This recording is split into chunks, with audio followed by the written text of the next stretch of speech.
A gunshot tore through the silence of the Montana night. Hannah Wright stood in the doorway, her slender fingers trembling around the cold metal of the revolver. Across the room, Nathaniel Foster pressed his hand against his bleeding shoulder, his imposing figure somehow diminished by pain and shock. The lamplight cast long shadows across the wooden floorboards, illuminating the tears streaming down Hannah's pale face. "You bought me not to make me your wife," she whispered, her voice breaking. "I know the truth now. You knew my father. You knew my brother." Blood seeped between Nathaniel's fingers, dark against his white shirt. His pale blue eyes, usually so guarded, now held something raw and exposed. "Hannah," he said, her name a plea on his lips. "Let me explain." The floorboards outside creaked. Hannah's gaze darted to the window. Shadows moved across the yard, men with rifles silhouetted against the moonlight. "They're here," she breathed, the gun wavering in her hand. But how had it come to this? How had the doctor's daughter found herself holding a gun on a man called the Butcher Captain, with danger closing in from all sides? 2 weeks earlier, that's when everything changed. Hannah Wright had always loved mornings in the little town of Redemption Falls. Even now, with everything falling apart around her, she couldn't help but pause at her bedroom window to watch the dawn light turn the distant mountains gold. At 19, she had learned to find beauty in small moments, a skill her mother had possessed, according to her father's increasingly rare lucid stories. Downstairs, a crash followed by slurred cursing broke the morning stillness. Hannah closed her eyes, gathering strength like armor around her heart. Her father was awake. Jedediah Wright had once been the most respected doctor in 3 counties. Tall and distinguished, with steady hands that could close the most delicate wounds, he had saved countless lives during the war. Union soldiers had called him the Miracle Man for his ability to snatch them from death's grasp on blood-soaked battlefield hospitals.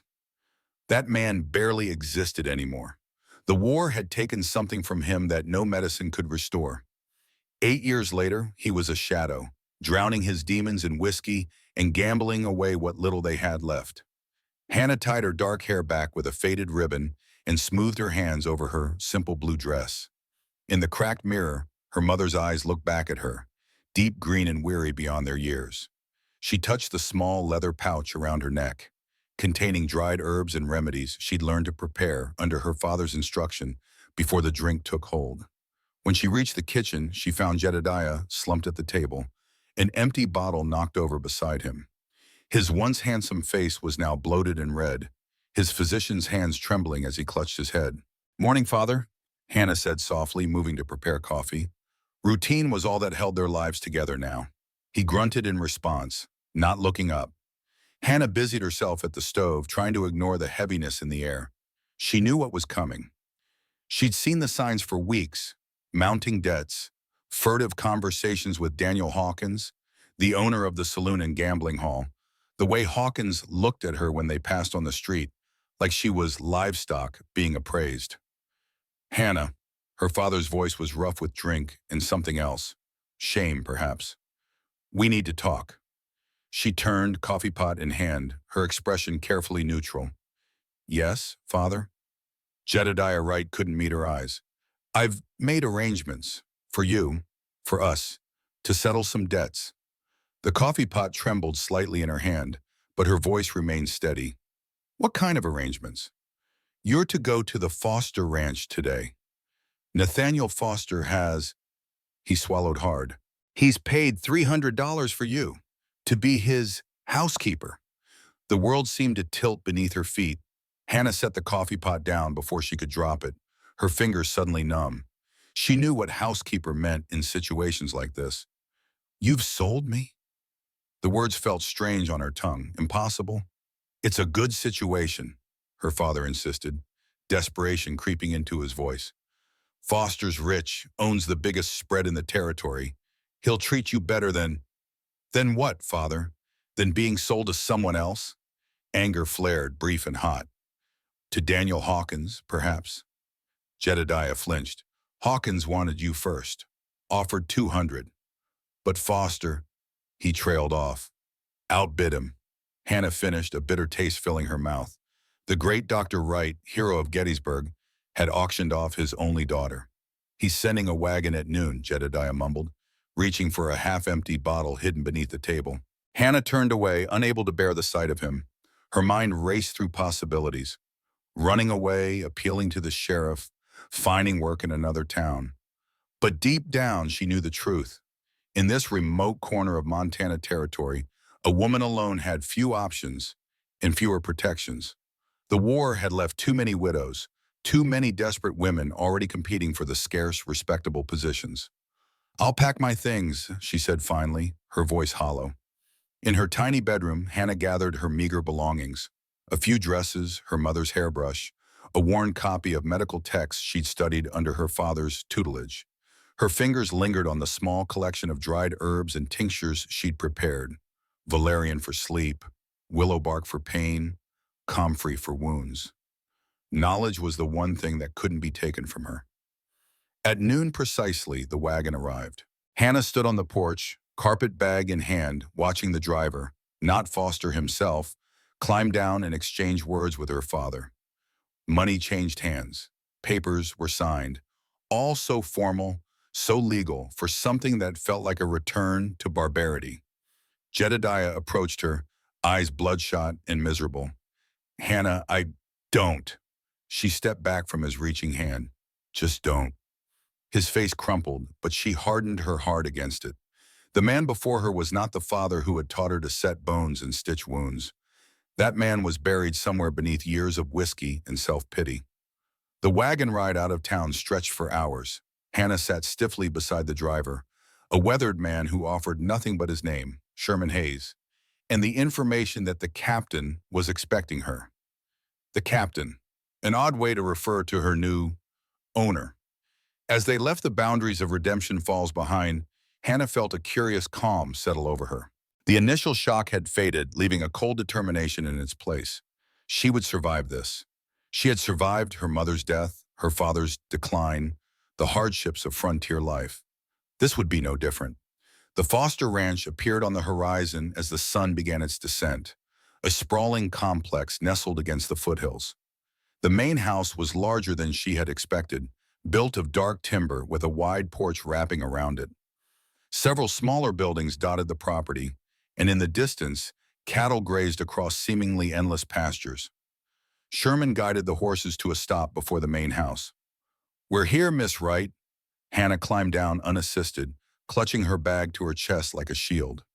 The front door opened, and for the first time she beheld the man who had purchased her. Nathaniel Foster filled the doorframe completely. Standing at least 6'7", with shoulders broad enough to block the setting sun, he looked more like a figure from myth than a man. His face was all hard angles, strong jaw covered in dark stubble, high cheekbones, and a nose that had clearly been broken at least once. But it was his eyes that captured Hannah's attention. Pale blue like winter ice and just as cold.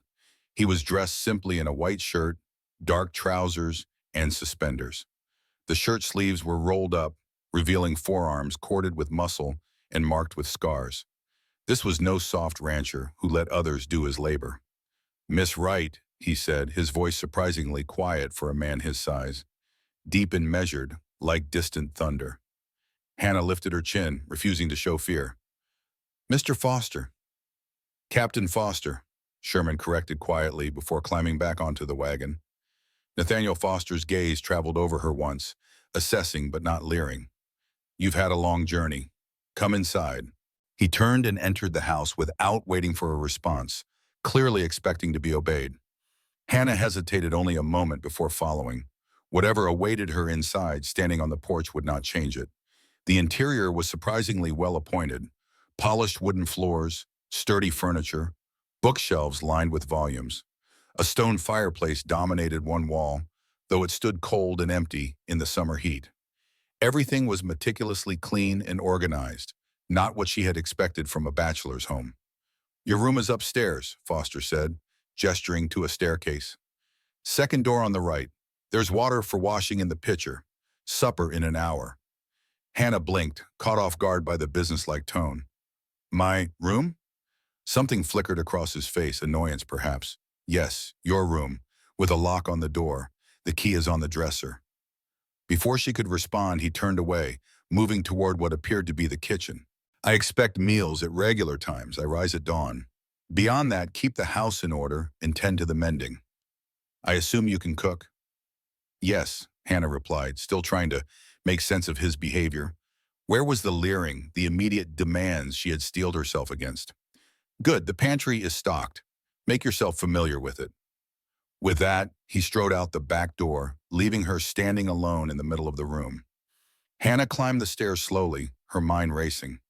The second door on the right revealed a small but comfortable bedroom, a narrow bed with clean linens, a washstand with a pitcher and bowl, a dresser, and a window that looked out over the distant mountains. And there, on the dresser as promised, lay a key. She set down her bag and picked up the small brass key, turning it over in her fingers. A room with a lock, a barrier she could control. It wasn't freedom, but it was something. The window beckoned her. From this vantage point, she could see most of the ranch, the barn, the corral where several horses grazed, and beyond them a small hill. Atop that hill stood what appeared to be a small fenced area, a private cemetery, she realized with a chill. Two markers were visible, even at this distance. As the sun began to set, painting the sky in shades of orange and purple, Hannah found herself standing transfixed by the window. The shadows lengthened across the land, distorting shapes and creating phantoms from fence posts and trees. Like the ghosts of the past, they stretched long fingers toward the present, refusing to be forgotten. Tears she had held back all day finally spilled silently down her cheeks. She thought of her mother, a woman she barely remembered except through her father's stories. She thought of her father, once a great healer, now a broken shell who had sold his own daughter. And she thought of herself standing in a stranger's house, owned but not yet claimed. Hannah wiped the tears away with resolute fingers. Self-pity would not serve her here. She would observe, learn, and survive. And perhaps, eventually escape. The room had grown dark around her, the last rays of sun fading from the sky. Remembering Foster's mention of supper, Hannah quickly washed her face and hands in the cool water from the pitcher, straightened her dress, and made her way downstairs. She found the kitchen easily enough, a large room with a cast-iron stove, a sturdy table with 4 chairs, and well-stocked shelves of provisions. To her surprise, Foster had already started preparations, a pot of something bubbling on the stove. He looked up as she entered, those ice-blue eyes unreadable. "I didn't expect you to cook tonight," he said, stirring the contents of the pot. "Stew will be ready shortly." Hannah stood awkwardly in the doorway, unsure of her role. "I can finish, if you'd prefer." "It's done," he gestured to the table. "Sit." And she obeyed, watching as he ladled stew into 2 bowls and placed one before her. Simple fare, beef, potatoes, carrots, but the smell made her realize she hadn't eaten since early morning.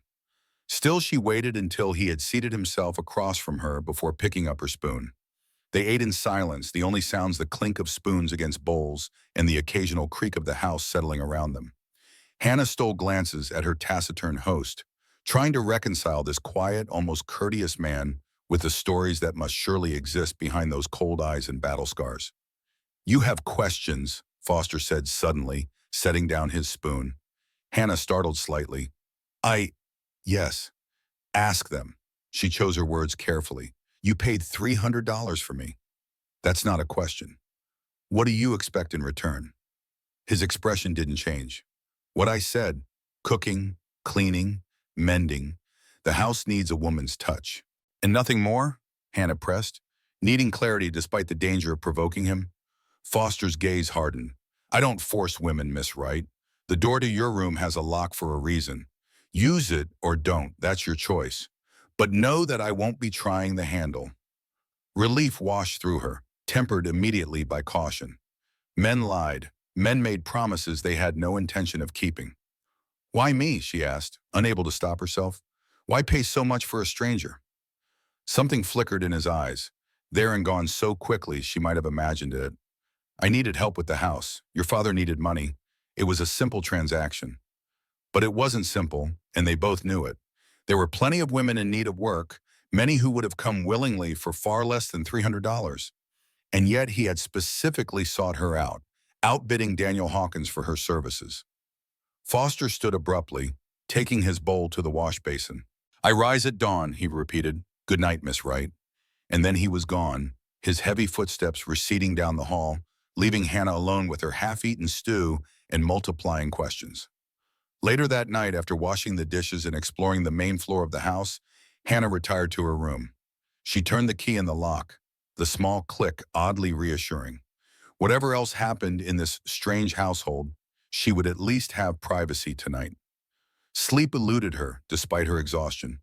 The bed, though more comfortable than her old one in town, felt foreign.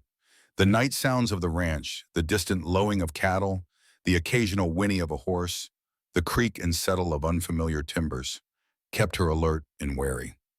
When she finally drifted off, her dreams were fragmented and uneasy.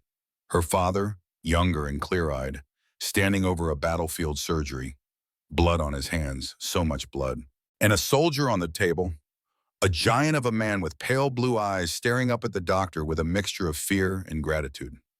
Hannah woke before dawn, momentarily disoriented in the unfamiliar room. Reality crashed back quickly. The sale, the ranch, her new position. She rose and dressed efficiently, determined to begin as she meant to go on.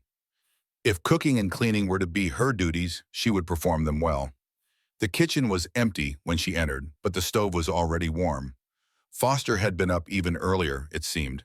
Hannah set about preparing a substantial breakfast. Biscuits, bacon, eggs from the well-stocked pantry. As she worked, she could hear movement outside, the sounds of a ranch coming to life with the sun. By the time heavy footsteps announced Foster's arrival, the table was set and breakfast was ready. He entered, bringing with him the scent of horses and morning air. His face registered brief surprise at the spread before him. "Good morning, Mr. Foster," Hannah said formally. "Captain," he corrected automatically, then paused. "Or Nathaniel, if you prefer. Mr. Foster was my father." "Captain, then," she replied, unwilling to adopt the familiarity of his first name just yet. He nodded once and took his seat. Hannah served him before filling her own plate more modestly. Again, they ate in silence, though less awkwardly than the previous evening. "The house needs attention," Nathaniel said as he finished his meal. "It's been neglected." Hannah nodded. "I'll see to it today." "The locked room at the end of the hall is private. Leave it be." His tone left no room for discussion. "Everything else is open to you." "Yes, Captain."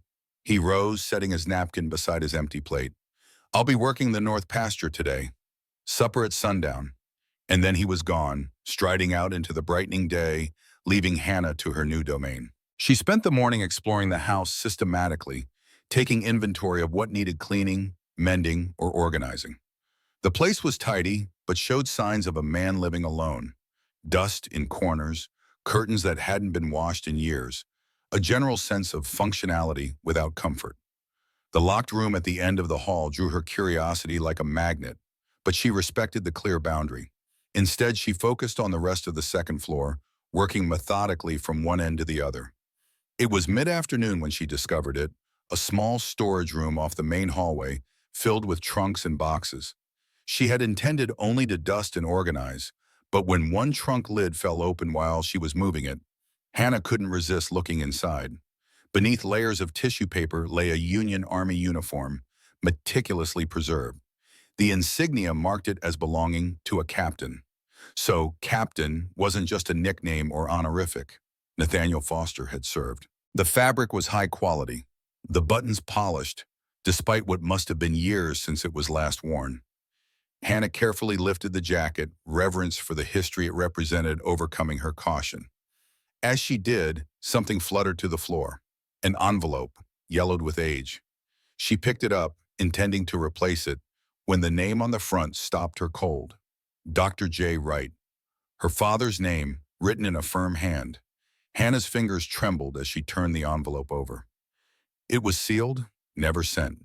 The paper felt heavy in her hands, laden with significance she couldn't yet comprehend. This was no coincidence. Captain Nathaniel Foster knew her father, had known him well enough to write him a letter, though apparently never sent it. The sound of a door closing downstairs jolted her back to awareness. Quickly, she returned the uniform and letter to the trunk, arranging them as she had found them, and closed the lid. Heart pounding, she slipped out of the storage room and back to her cleaning, mind racing with questions.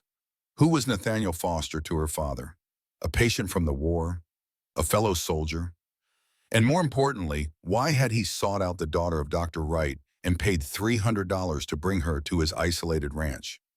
The mystery of it sent a chill down Hannah's spine. She had assumed her situation was straightforward, if grim, a lonely rancher buying a woman for domestic services and perhaps more. But now she sensed deeper currents, hidden motives that had nothing to do with housekeeping or even companionship. From the window at the end of the hall, she could see Nathaniel in the distance, a tall figure on horseback moving across the pasture. Against the backdrop of mountains and endless sky, he looked almost mythic. Solitary, powerful, and carrying a weight invisible to the eye, but evident in the very way he held himself. Hannah's fingers found the small herb pouch at her neck, drawing comfort from its familiar presence. Whatever secrets lay between Nathaniel Foster and her father, she would uncover them. Knowledge was power, and in her powerless position, she needed every advantage.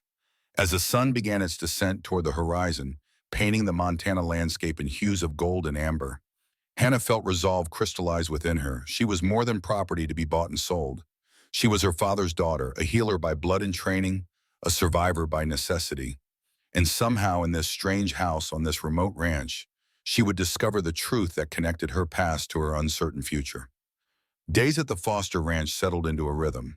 Hannah rose before dawn each morning to prepare breakfast, spent her days cleaning and organizing the long-neglected house, and had supper waiting when Nathaniel returned at dusk. Their conversations remained minimal, functional exchanges about household matters or ranch business. Yet Hannah observed the way Nathaniel sometimes winced when he thought she wasn't looking, how he would pause mid-motion, his face momentarily tight with pain before he masked it again. The slight limp that became more pronounced in the evenings, the bottle of whiskey that gradually emptied, though she never saw him drink to excess. On the fifth night, a summer storm rolled in from the mountains. Hannah watched from the kitchen window as dark clouds gathered on the horizon, building like a wall against the fading daylight. Lightning flickered in the distance, followed by the low rumble of thunder. Nathaniel came in from the barn, bringing the scent of rain and ozone with him. His shirt clung to him, already damp from the first drops of the downpour. "Storm's going to be a bad one," he said, hanging his hat on a peg by the door. "Animals are secured." Hannah nodded, turning back to the stove where stew simmered. "Supper's almost ready." A crash of thunder shook the house, closer now. Rain began to lash against the windows in earnest, driven by an increasingly violent wind.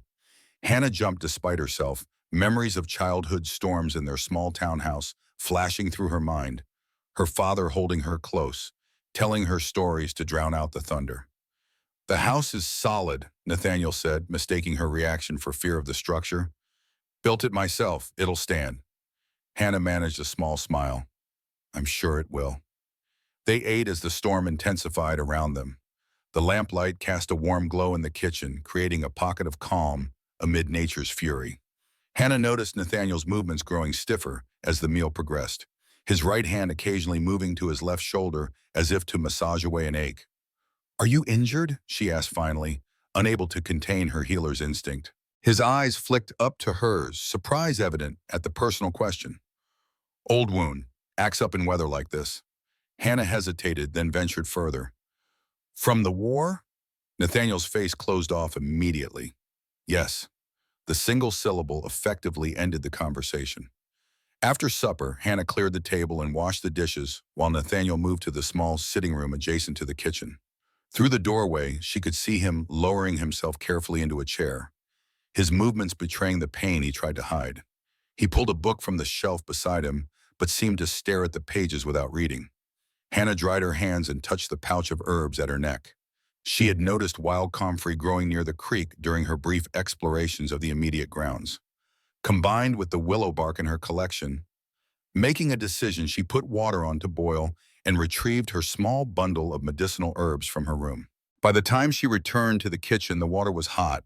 Working efficiently, she prepared a strong tea of willow bark for pain and inflammation, adding a pinch of valerian to help with sleep. Nathaniel looked up from his book, eyes narrowing when she entered the sitting room with a steaming cup. "What's that?" "For your shoulder," Hannah said, holding out the cup. "Willow bark tea. It will help with the pain." Suspicion flashed across his face. "I don't recall mentioning my shoulder." "You didn't have to. I've spent my life around a doctor, Captain Foster. I know pain when I see it.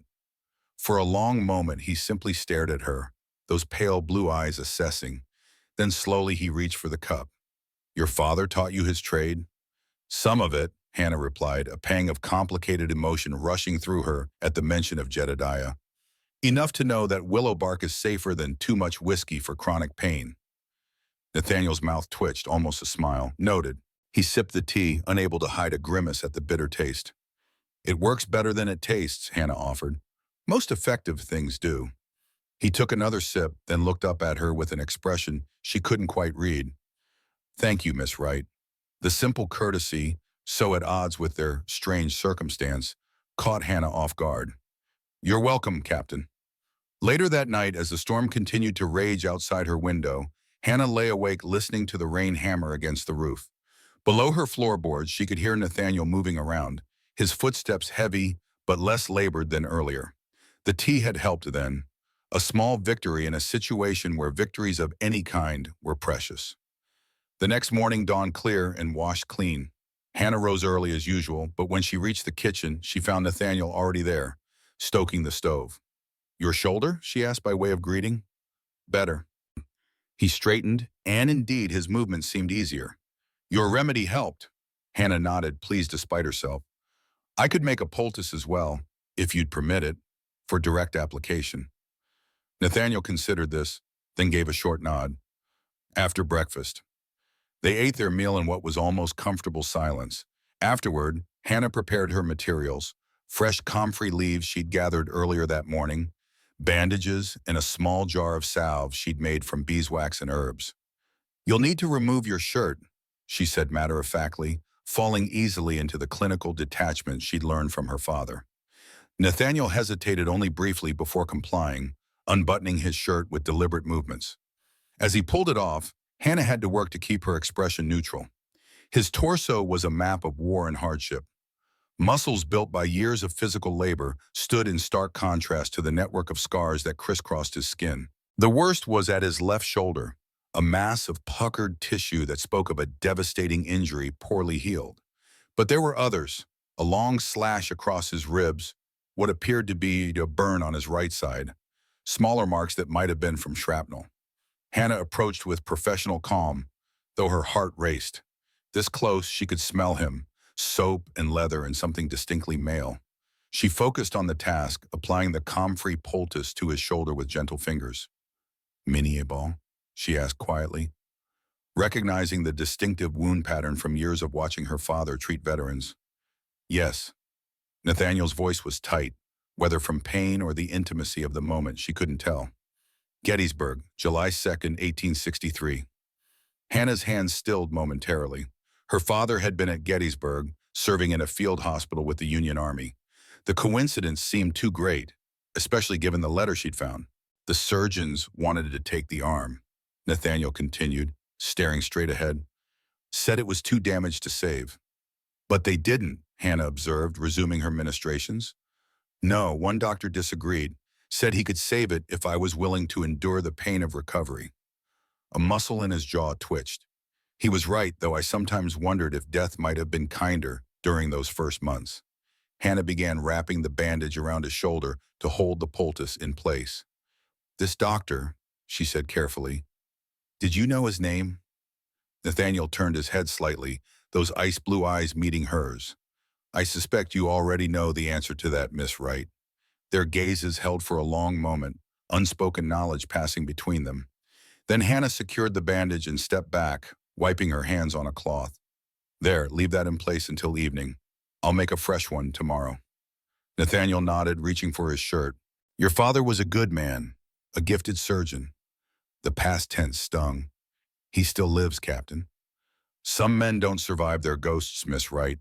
Nathaniel buttoned his shirt with efficient movements. They keep breathing, but they're already dead inside.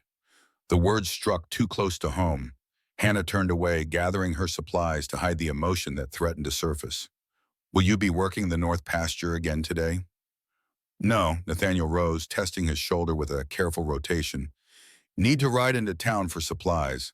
I'll be back before sundown. Town, a connection to the outside world, perhaps even a chance to send a message. I could make a list of household items we need, Hannah suggested, trying to sound casual. Already have it. Nathaniel's tone made it clear, he understood her unspoken hope. Anything else can wait until next time. Hannah nodded, disappointment sinking heavy in her stomach. Of course it wouldn't be that easy. Nothing about this situation would be easy. After Nathaniel left, Hannah threw herself into her work with renewed determination.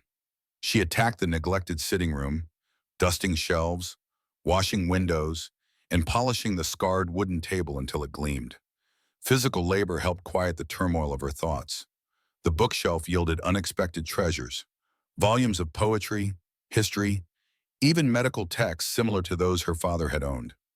Nathaniel Foster was educated then, or at least self-taught beyond what one might expect of a rancher in the territories. Behind a row of books, partially hidden, Hannah discovered a leather-bound journal. Common sense told her to leave it be, to respect the privacy of a man who could make her situation far worse if provoked. But the need to understand her circumstances overrode caution.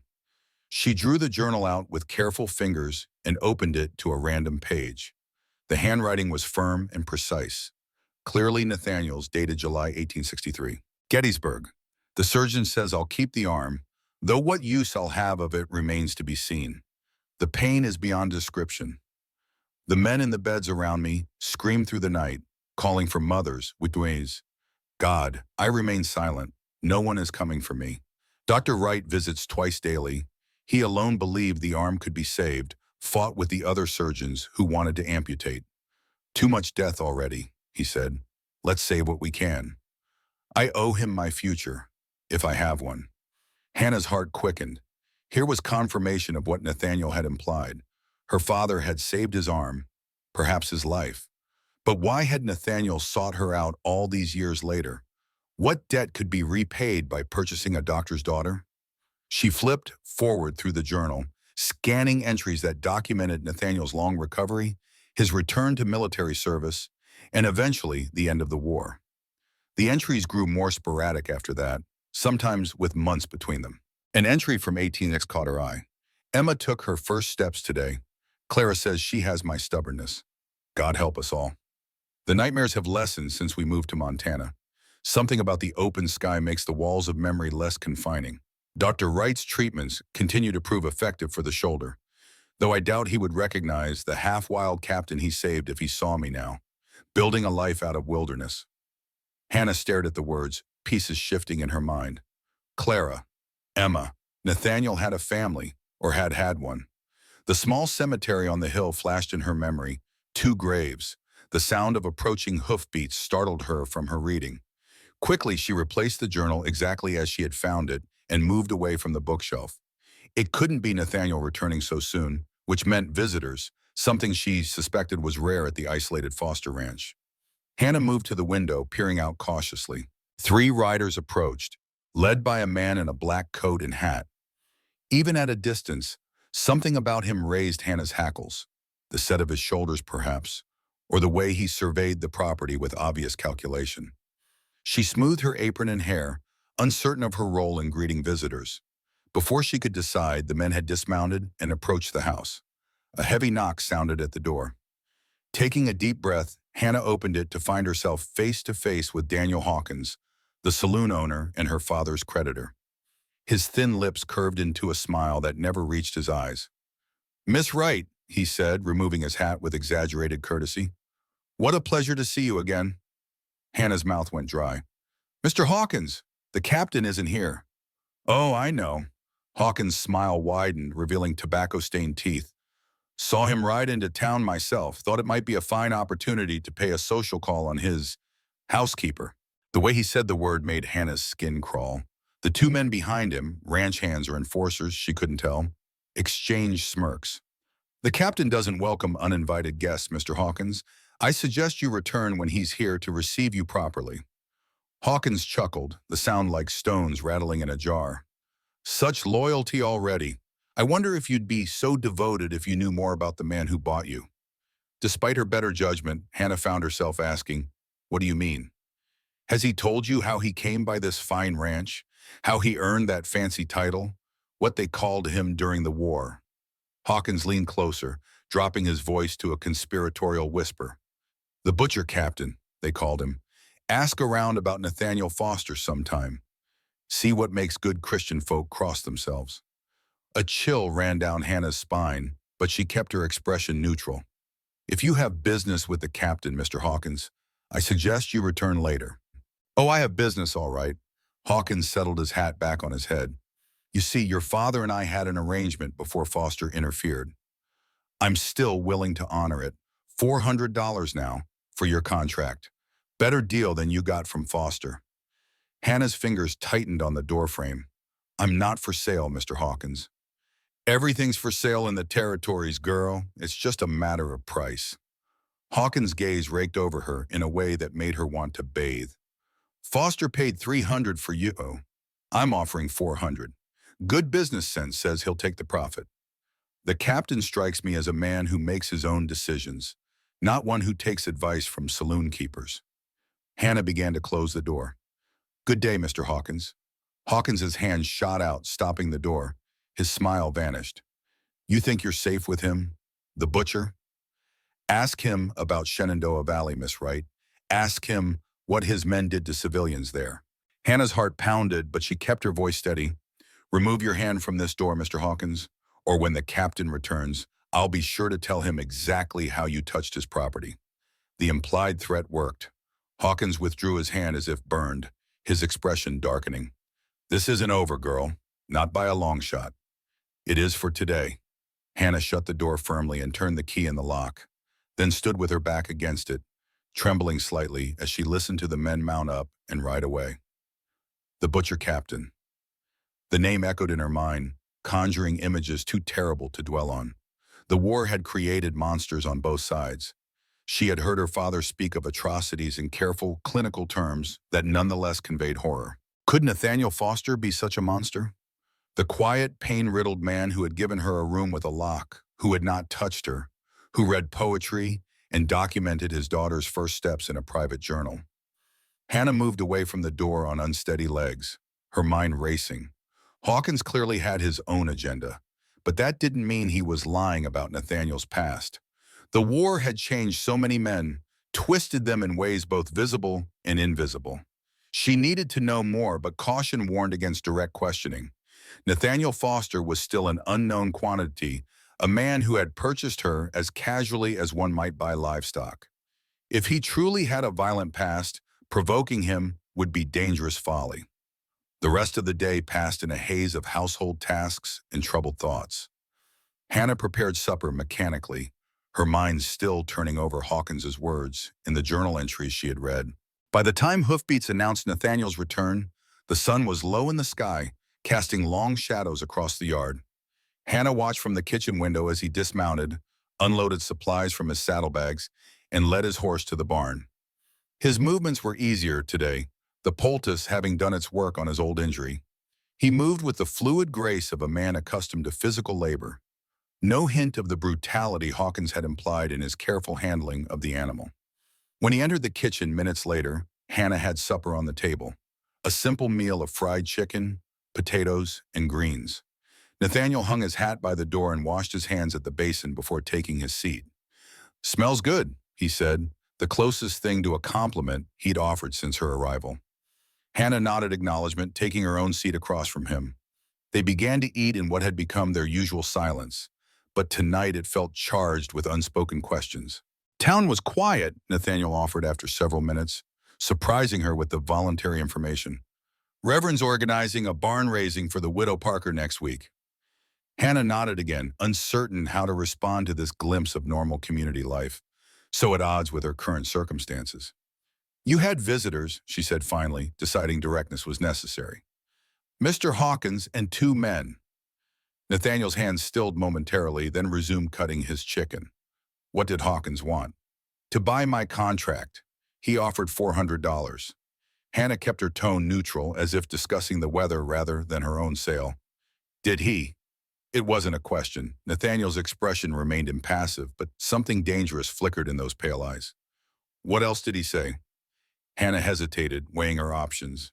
If she mentioned the butcher captain accusation, she would reveal that she'd engaged with Hawkins beyond simply turning him away. But not mentioning it felt like walking blindfolded through a minefield. He suggested I might not be safe here, she said carefully, that you have a history I should know about. Nathaniel set down his fork and knife with deliberate precision. And do you feel unsafe, Miss Wright? The question hung between them, weighted with implications. Hannah considered her answer carefully. I feel uncertain, she replied honestly. I don't know you, Captain Foster. I don't know why you bought me from my father, why you outbid Hawkins, or what you truly want from me. That uncertainty breeds fear. Nathaniel studied her face for a long moment. Fair enough. He picked up his utensils and resumed eating. Hawkins is a snake. Whatever he told you about me was calculated to serve his interests, not inform yours.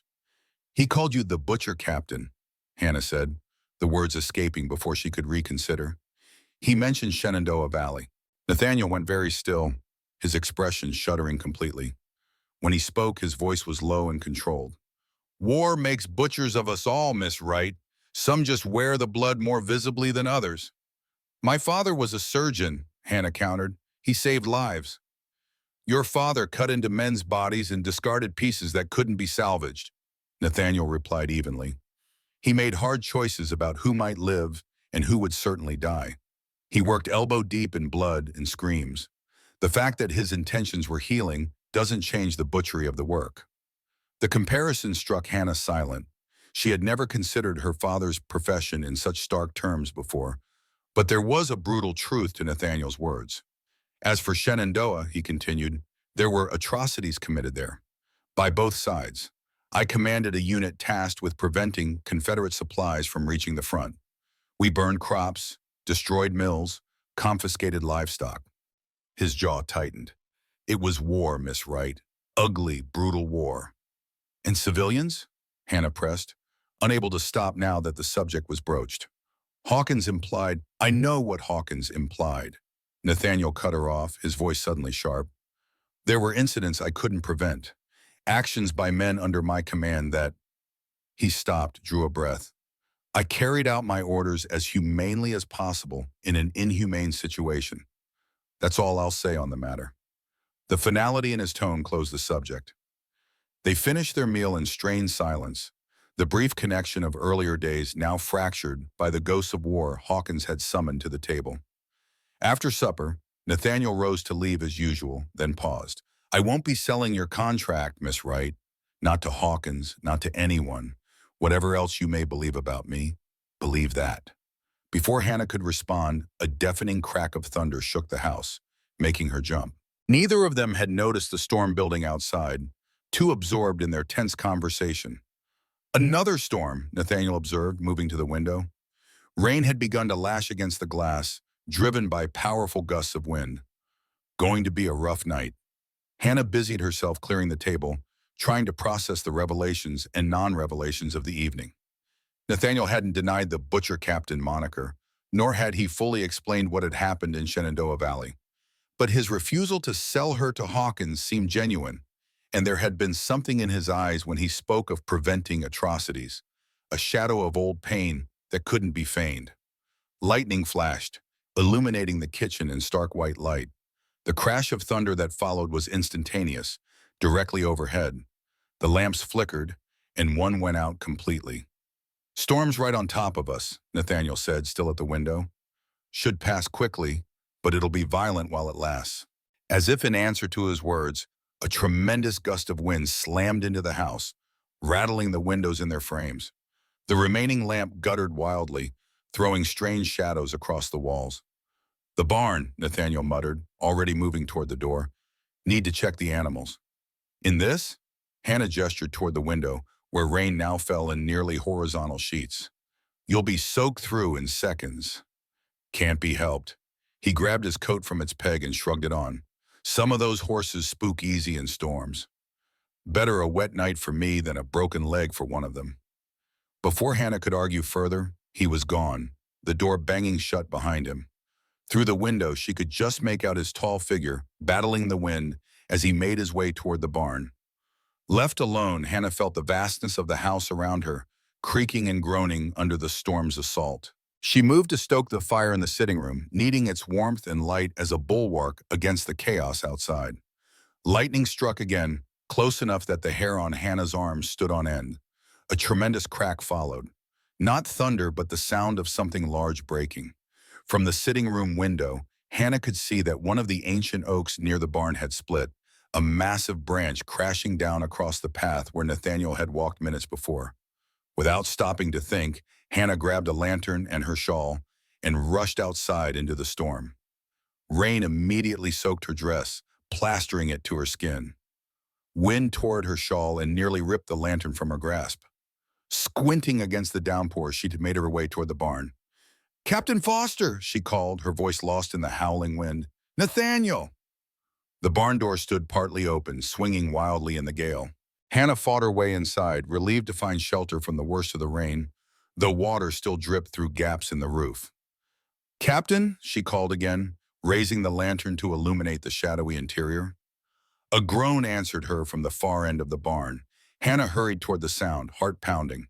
She found Nathaniel on the ground beside a stall, one hand pressed to his temple where blood seeped between his fingers. "What happened?" she asked, kneeling beside him, already assessing the injury with a healer's eye. "Horse spooked," he muttered. "Knocked me back against the post. I'm fine."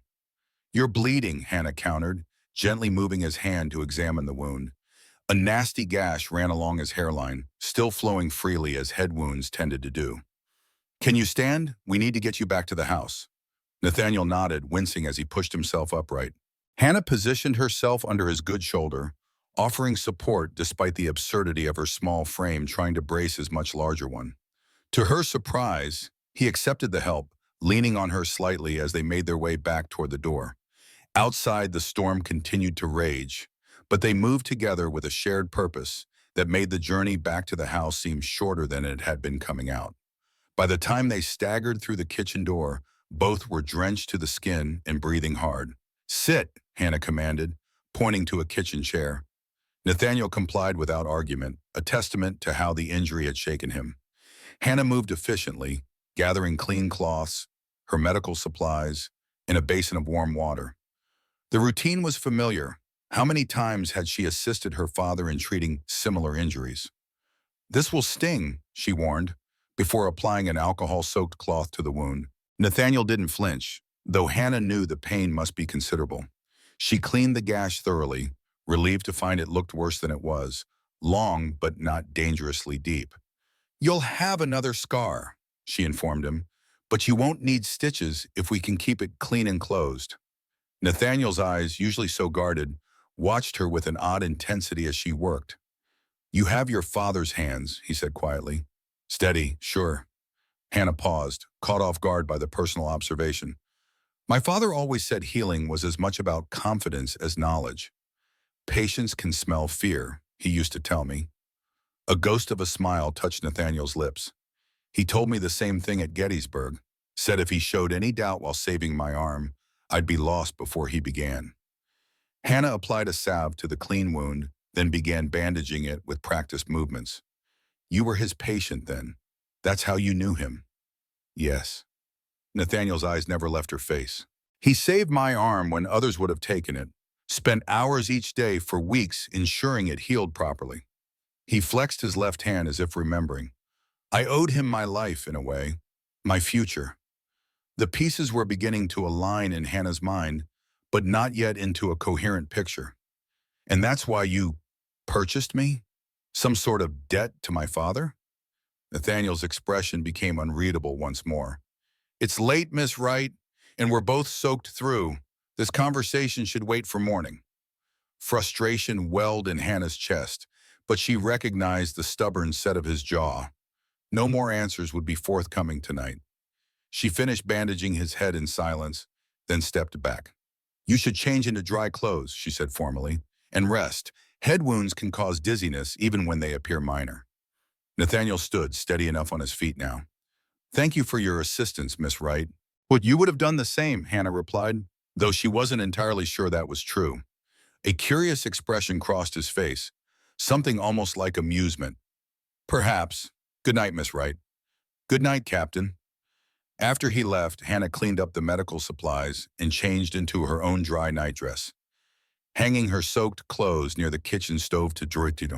The storm was beginning to abate, the thunder now a distant rumble rather than the earth-shaking cracks of earlier. In her room with the door safely locked, Hannah sat on the edge of her bed and tried to make sense of the day's revelations. Nathaniel Foster, the butcher captain of Shenandoah Valley, had been her father's patient at Gettysburg. Jedediah Wright had saved his arm, perhaps his life. And now, years later, Nathaniel had purchased Jedediah's daughter for reasons still unclear. Was it a debt being repaid? Protection from Hawkins, who clearly had unsavory intentions? Or was there something darker at work? Some connection between the butcher captain and her family that Hawkins had hinted at but not revealed? Hannah lay back on her bed, listening to the rain's gentle aftermath pattering against the roof. For the first time since arriving at the Foster Ranch, she had forgotten, just for a moment, that she was property rather than person. In the barn, in the storm, helping Nathaniel back to the house and tending his wound, she had acted on instinct and training, not from obligation or fear. And Nathaniel had let her, had in fact seemed to see her as Dr. Wright's daughter rather than a purchased housekeeper. There was a person behind the cold blue eyes and remote demeanor, a man who had survived war, who had once had a family, who respected medical skill regardless of its source.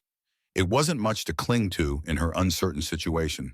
But as Hannah drifted towards sleep, she found it was enough for now, this small proof that there was more to Nathaniel Foster than Barrington, the butcher captain, and perhaps more to her future than servitude.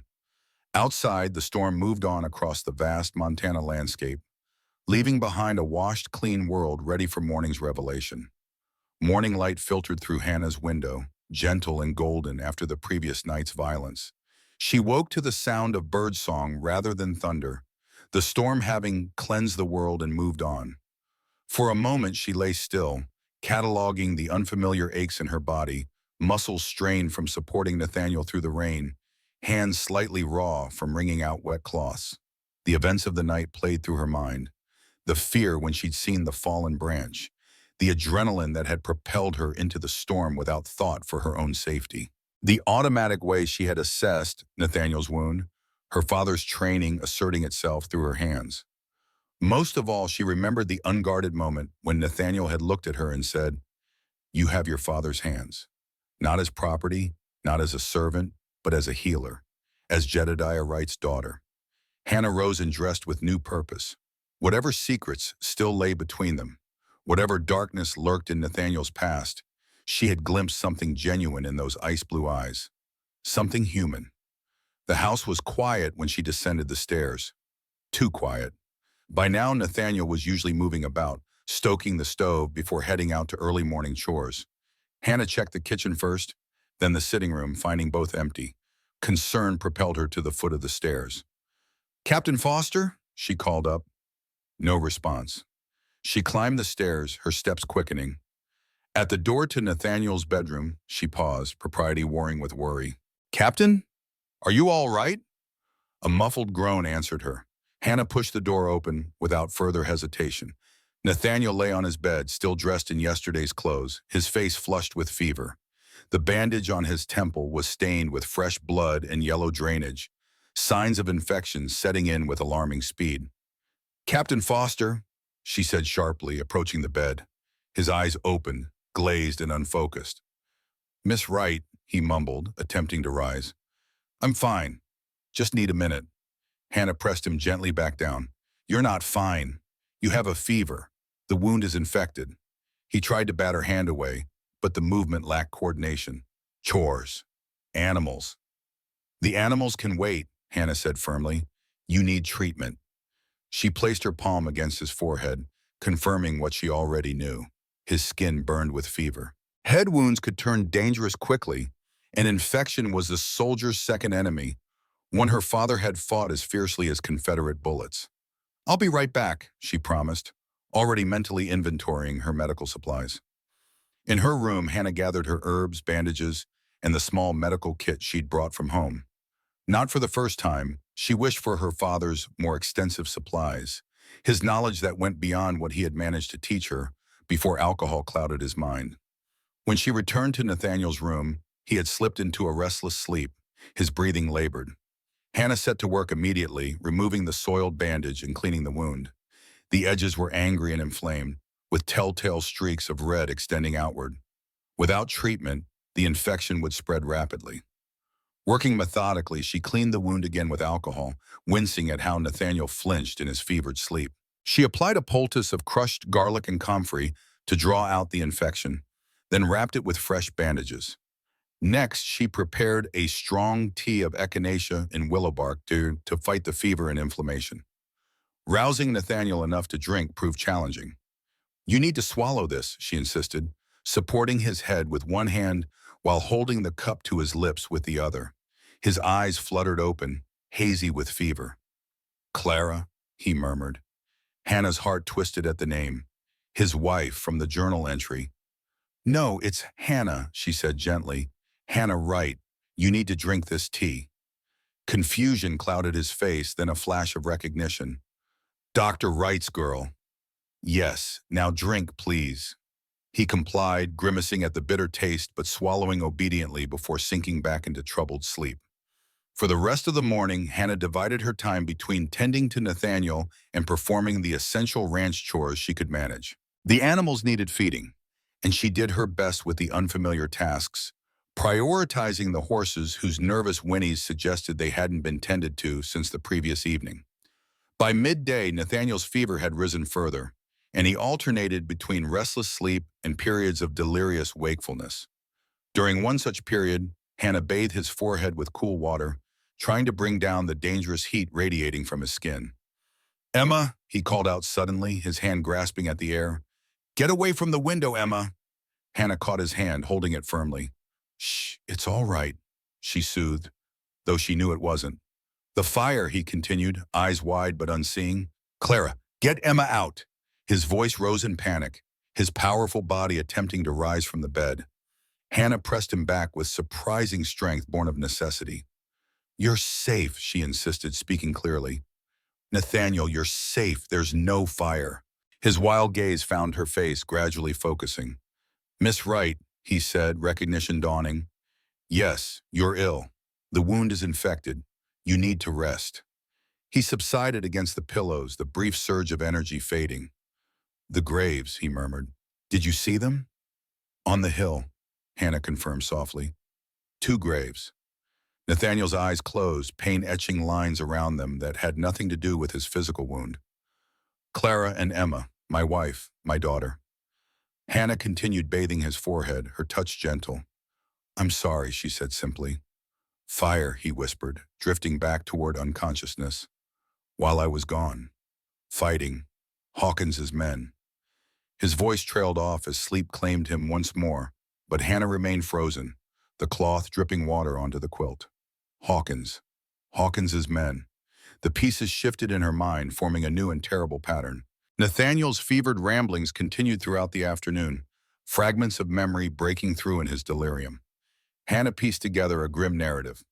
Nathaniel returning from the war to find his home burned, his wife and young daughter dead. Somehow Daniel Hawkins was connected to the tragedy. Perhaps one of the incidents in Shenandoah Valley had created a personal vendetta. As evening approached, Hannah prepared another poultice and more medicinal tea. Nathaniel's fever seemed to have plateaued, neither worsening nor improving. The infection was fighting back against her simple treatments. Without stronger medicines, the kind her father would have had access to, she could only continue her efforts and hope his strong constitution would do the rest. Night fell, bringing with it a profound sense of isolation. The vast ranch spread out in darkness around the house, miles from the nearest neighbor or help. If Nathaniel's condition worsened significantly, Hannah would have no recourse but her own limited knowledge and supplies. She settled into a chair beside his bed, prepared for a long vigil. The lamplight cast a warm circle around them, holding back the darkness but emphasizing their solitude. Nathaniel slept fitfully, occasionally muttering names or fragments of sentence. Clara, Emma, Dr. Wright, Shenandoah. Hannah fought to stay awake, checking his fever periodically and changing the cool cloth on his forehead. Despite her efforts, exhaustion eventually pulled her into a light doze, her head drooping forward onto her chest. A sound from downstairs jolted her awake, the unmistakable creak of the front door opening. Hannah froze, listening intently. Heavy footsteps crossed the entryway, followed by a familiar voice calling out, "Hannah, you here, girl?" Jedediah Wright, her father. Hannah rose silently from the chair, torn between rushing downstairs and maintaining her watch over Nathaniel. The decision was made for her when Nathaniel stirred, his eyes opening. "Someone's here," he said, his voice weak but clearer than it had been all day. "My father," Hannah replied, surprised by the clarity of his awareness. "Stay here. Rest." Nathaniel's hand caught her wrist with unexpected strength. "Be careful," he warned. "If Hawkins is with him—" "I will," she promised, gently disengaging his grip. Hannah descended the stairs to find Jedediah swaying in the entryway, hat in hand, his once handsome face bloated and unshaven. He reeked of whiskey and desperation. "There you are," he said, breaking into a relieved smile that didn't reach his bloodshot eyes. "You're looking well. Foster treating you right?" "What are you doing here, Father?" Hannah asked, maintaining her distance. Jedediah glanced around the well-appointed house. "Nice place. Better than our old shack, ain't it? Told you Foster was a good situation." "You sold me," Hannah said flatly. "What do you want now?" Her father had the grace to flinch at her tone. "Now, Hannah, don't be like that. Did what I had to do, for both of us." He took a stumbling step toward her. "Need to talk to Foster. Business proposition." "He's ill," Hannah said. "You can't speak with him." "Ill?" Jedediah frowned. "What's wrong with him?" Despite everything, the doctor in him still responded to mention of illness. Hannah found herself answering automatically. "Head wound, infection, high fever." Something shifted in Jedediah's bleary eyes, a momentary clarity, a flash of the physician he had once been. "Symptoms? Duration?" "Fever, delirium, inflammation extending from the wound site," Hannah reported. "Onset yesterday evening, worsening throughout today." Jedediah nodded, professional assessment temporarily overriding his intoxication. "Treatments?" "Clean the wound. Garlic and comfrey poultice, echinacea and willow bark, tea for the fever." "Good girl," he said, and for a moment he was the father who had taught her, who had believed in her abilities. Then his gaze slid away, the moment lost. "Still, need to see Foster. Matters urgent." Hannah stood her ground. "He can't help you right now, Father. Whatever money you came for will have to wait." Jedediah's face darkened. "Ain't about money. Well, not only money." He ran a hand through his unkempt hair. "Hawkins knows I'm here. Followed me part way, I think." Alarm shot through Hannah. "Hawkins? Why would he follow you?" "Wants Foster," Jedediah muttered. "Old grudge. War business." He stepped closer, lowering his voice conspiratorially. "Heard Hawkins talking at the saloon. Him and his boys planning something. Something bad for Foster." Hannah's mind raced back to Nathaniel's fevered words. Hawkins's men, the fire that had killed his family. "What exactly did you hear?" "Talk of settling scores. Said Foster had hidden behind his money and land long enough." Jedediah shook his head. "Didn't like the sound of it. That's why I came. To warn him." The unexpected decency of the act caught Hannah off guard. Her father, despite his many failings, had ridden out to warn the man he'd sold his daughter to. Perhaps there was still a shred of the honorable doctor left inside him. "He can't defend himself in his current state," Hannah said, calculation replacing surprise. "How many men does Hawkins have?" "3, maybe 4, Jedediah replied. "Armed, mean." Hannah's gaze traveled to the rifle mounted above the fireplace. "When are they coming?" "Soon. Tonight, maybe. Tomorrow at latest." Jedediah seemed to deflate, the brief surge of purposeful energy fading. "Need a drink," he muttered. "Father," Hannah said sharply, "I need you clear-headed. Captain Foster is defenseless. I can't protect him alone." Jedediah blinked at her, something like shame crossing his face. "You shouldn't have to. My fault you're here at all." "Yes, it is," Hannah agreed, no mercy in her tone. "So help me now. For once, be the man you were before the war broke you." The harsh words struck home. Jedediah straightened slightly, a ghost of dignity reasserting itself. "What do you need me to do to him?" "Check on the captain," Hannah instructed. "Use your medical knowledge. Tell me if there's anything else we can do for the infection." While her father climbed the stairs, Hannah moved through the house, checking locks on doors and windows. Her mind cataloged potential weapons, defensible positions, escape routes. The rational part of her brain questioned why she was preparing to defend a man who had bought her, a man with a violent past and the nickname Butcher Captain. But her heart knew the answer. She had glimpsed the man beneath the legend, had seen his vulnerability, his humanity. And perhaps most importantly, she now understood why he had sought her out. Not for household services or companionship, but because of Hawkins. Because he had known somehow that Hawkins wanted her, and he had moved to prevent it, just as he now needed her help to prevent Hawkins from exacting his long-planned revenge. Jedediah descended the stairs as Hannah was loading the rifle. He raised an eyebrow at the sight. "You know how to use that?" "No," Hannah admitted, "but I can learn." Her father nodded, the ghost of a proud smile touching his lips. "Foster's bad, but not critical. Infection's spreading, but slowly. Your treatments are helping." He hesitated. "I've seen worse survive." "What else can we do?" Hannah asked. "Keep doing what you're doing. If the fever breaks by morning, he'll likely recover." Jedediah rubbed his stubbled chin.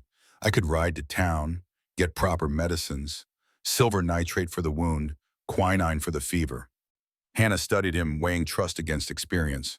"And stop for whiskey on the way back? Or not come back at all?" The barb landed. Jedediah flinched. "I deserve that, but I'll come back, Hannah. I promise." Promises from her father had proven worthless too many times before, yet the desperation of their situation left few alternatives. "If you're not back by dawn, I'll assume the worst." Jedediah nodded solemnly. "Fair enough." He moved toward the door, then paused. "For what it's worth, I didn't know what kind of man Foster was when I sold your contract. Just knew he wasn't Hawkins." His eyes met hers, momentarily clear. "And I knew he'd keep you safe." Before Hannah could respond, he was gone, the door closing softly behind him. She turned the key in the lock, uncertain whether she had just made a terrible mistake or a necessary gamble. With the house secured as best she could manage, Hannah returned to Nathaniel's bedside. His condition seemed unchanged. The fever still high, his sleep restless. She replaced the cooling cloth on his forehead and checked the bandage. The infection hadn't worsened visibly, but neither had it improved. "My father was here," she told him, though she wasn't sure he could hear her. "He's gone to town for medicine, and Hawkins may be coming. With men." Nathaniel stirred, his eyes opening slightly. "Rifle," he murmured. "Under the bed." Hannah checked and found a second rifle, loaded and ready. She placed it within his reach, though she doubted he had the strength to use it effectively. "I'll handle it," she assured him. "You need to focus on healing." His hand found hers, squeezing weakly. "Whoa?" he asked, the single word encompassing a larger question. Why would she defend him? Why not flee while she could? Hannah considered the question seriously. "Because I think I understand now," she replied. "Hawkins wanted me. You outbid him to keep me from him, because of what his men did to your family." Pain that had nothing to do with his physical wound crossed Nathaniel's face. "Clara," he whispered. "Emma." "The graves on the hill," Hannah nodded. "Your wife and daughter." "Burned," Nathaniel said, the word ragged. "While I was at war, Hawkins's men, retribution for Shenandoah." The pieces aligned in Hannah's mind. During the war, Captain Foster had led raids in Shenandoah Valley, burning crops and homes, military actions against the Confederate supply chain. Hawkins, or someone connected to him, had suffered losses in those raids. After the war, they had exacted personal revenge by burning Foster's home with his wife and child inside. "And now he wants me," Hannah said, understanding dawning. "Because of my father. Because my father saved you at Gettysburg." Nathaniel nodded weakly. "Heard Hawkins planned to acquire you. Knew what that meant." His eyes closed briefly, gathering strength. "Your father saved my life. Couldn't let his daughter fall to Hawkins." The revelation settled over Hannah like a mantle, both burden and protection. Nathaniel Foster had purchased her not from desire or need, but from a complicated sense of honor and debt. To protect her from Hawkins, yes, but also to repay her father for saving his life during the war. "Rest now," she said gently, adjusting the cool cloth on his forehead. "I'll keep watch." As the night deepened around them, Hannah maintained her vigil by Nathaniel's bedside, one ear attuned to his breathing, the other to any sound from outside that might signal approach. The loaded rifle rested across her lap, a weight both physical and symbolic. Hours passed in tense silence. Nathaniel's fever seemed to plateau, neither rising further nor breaking.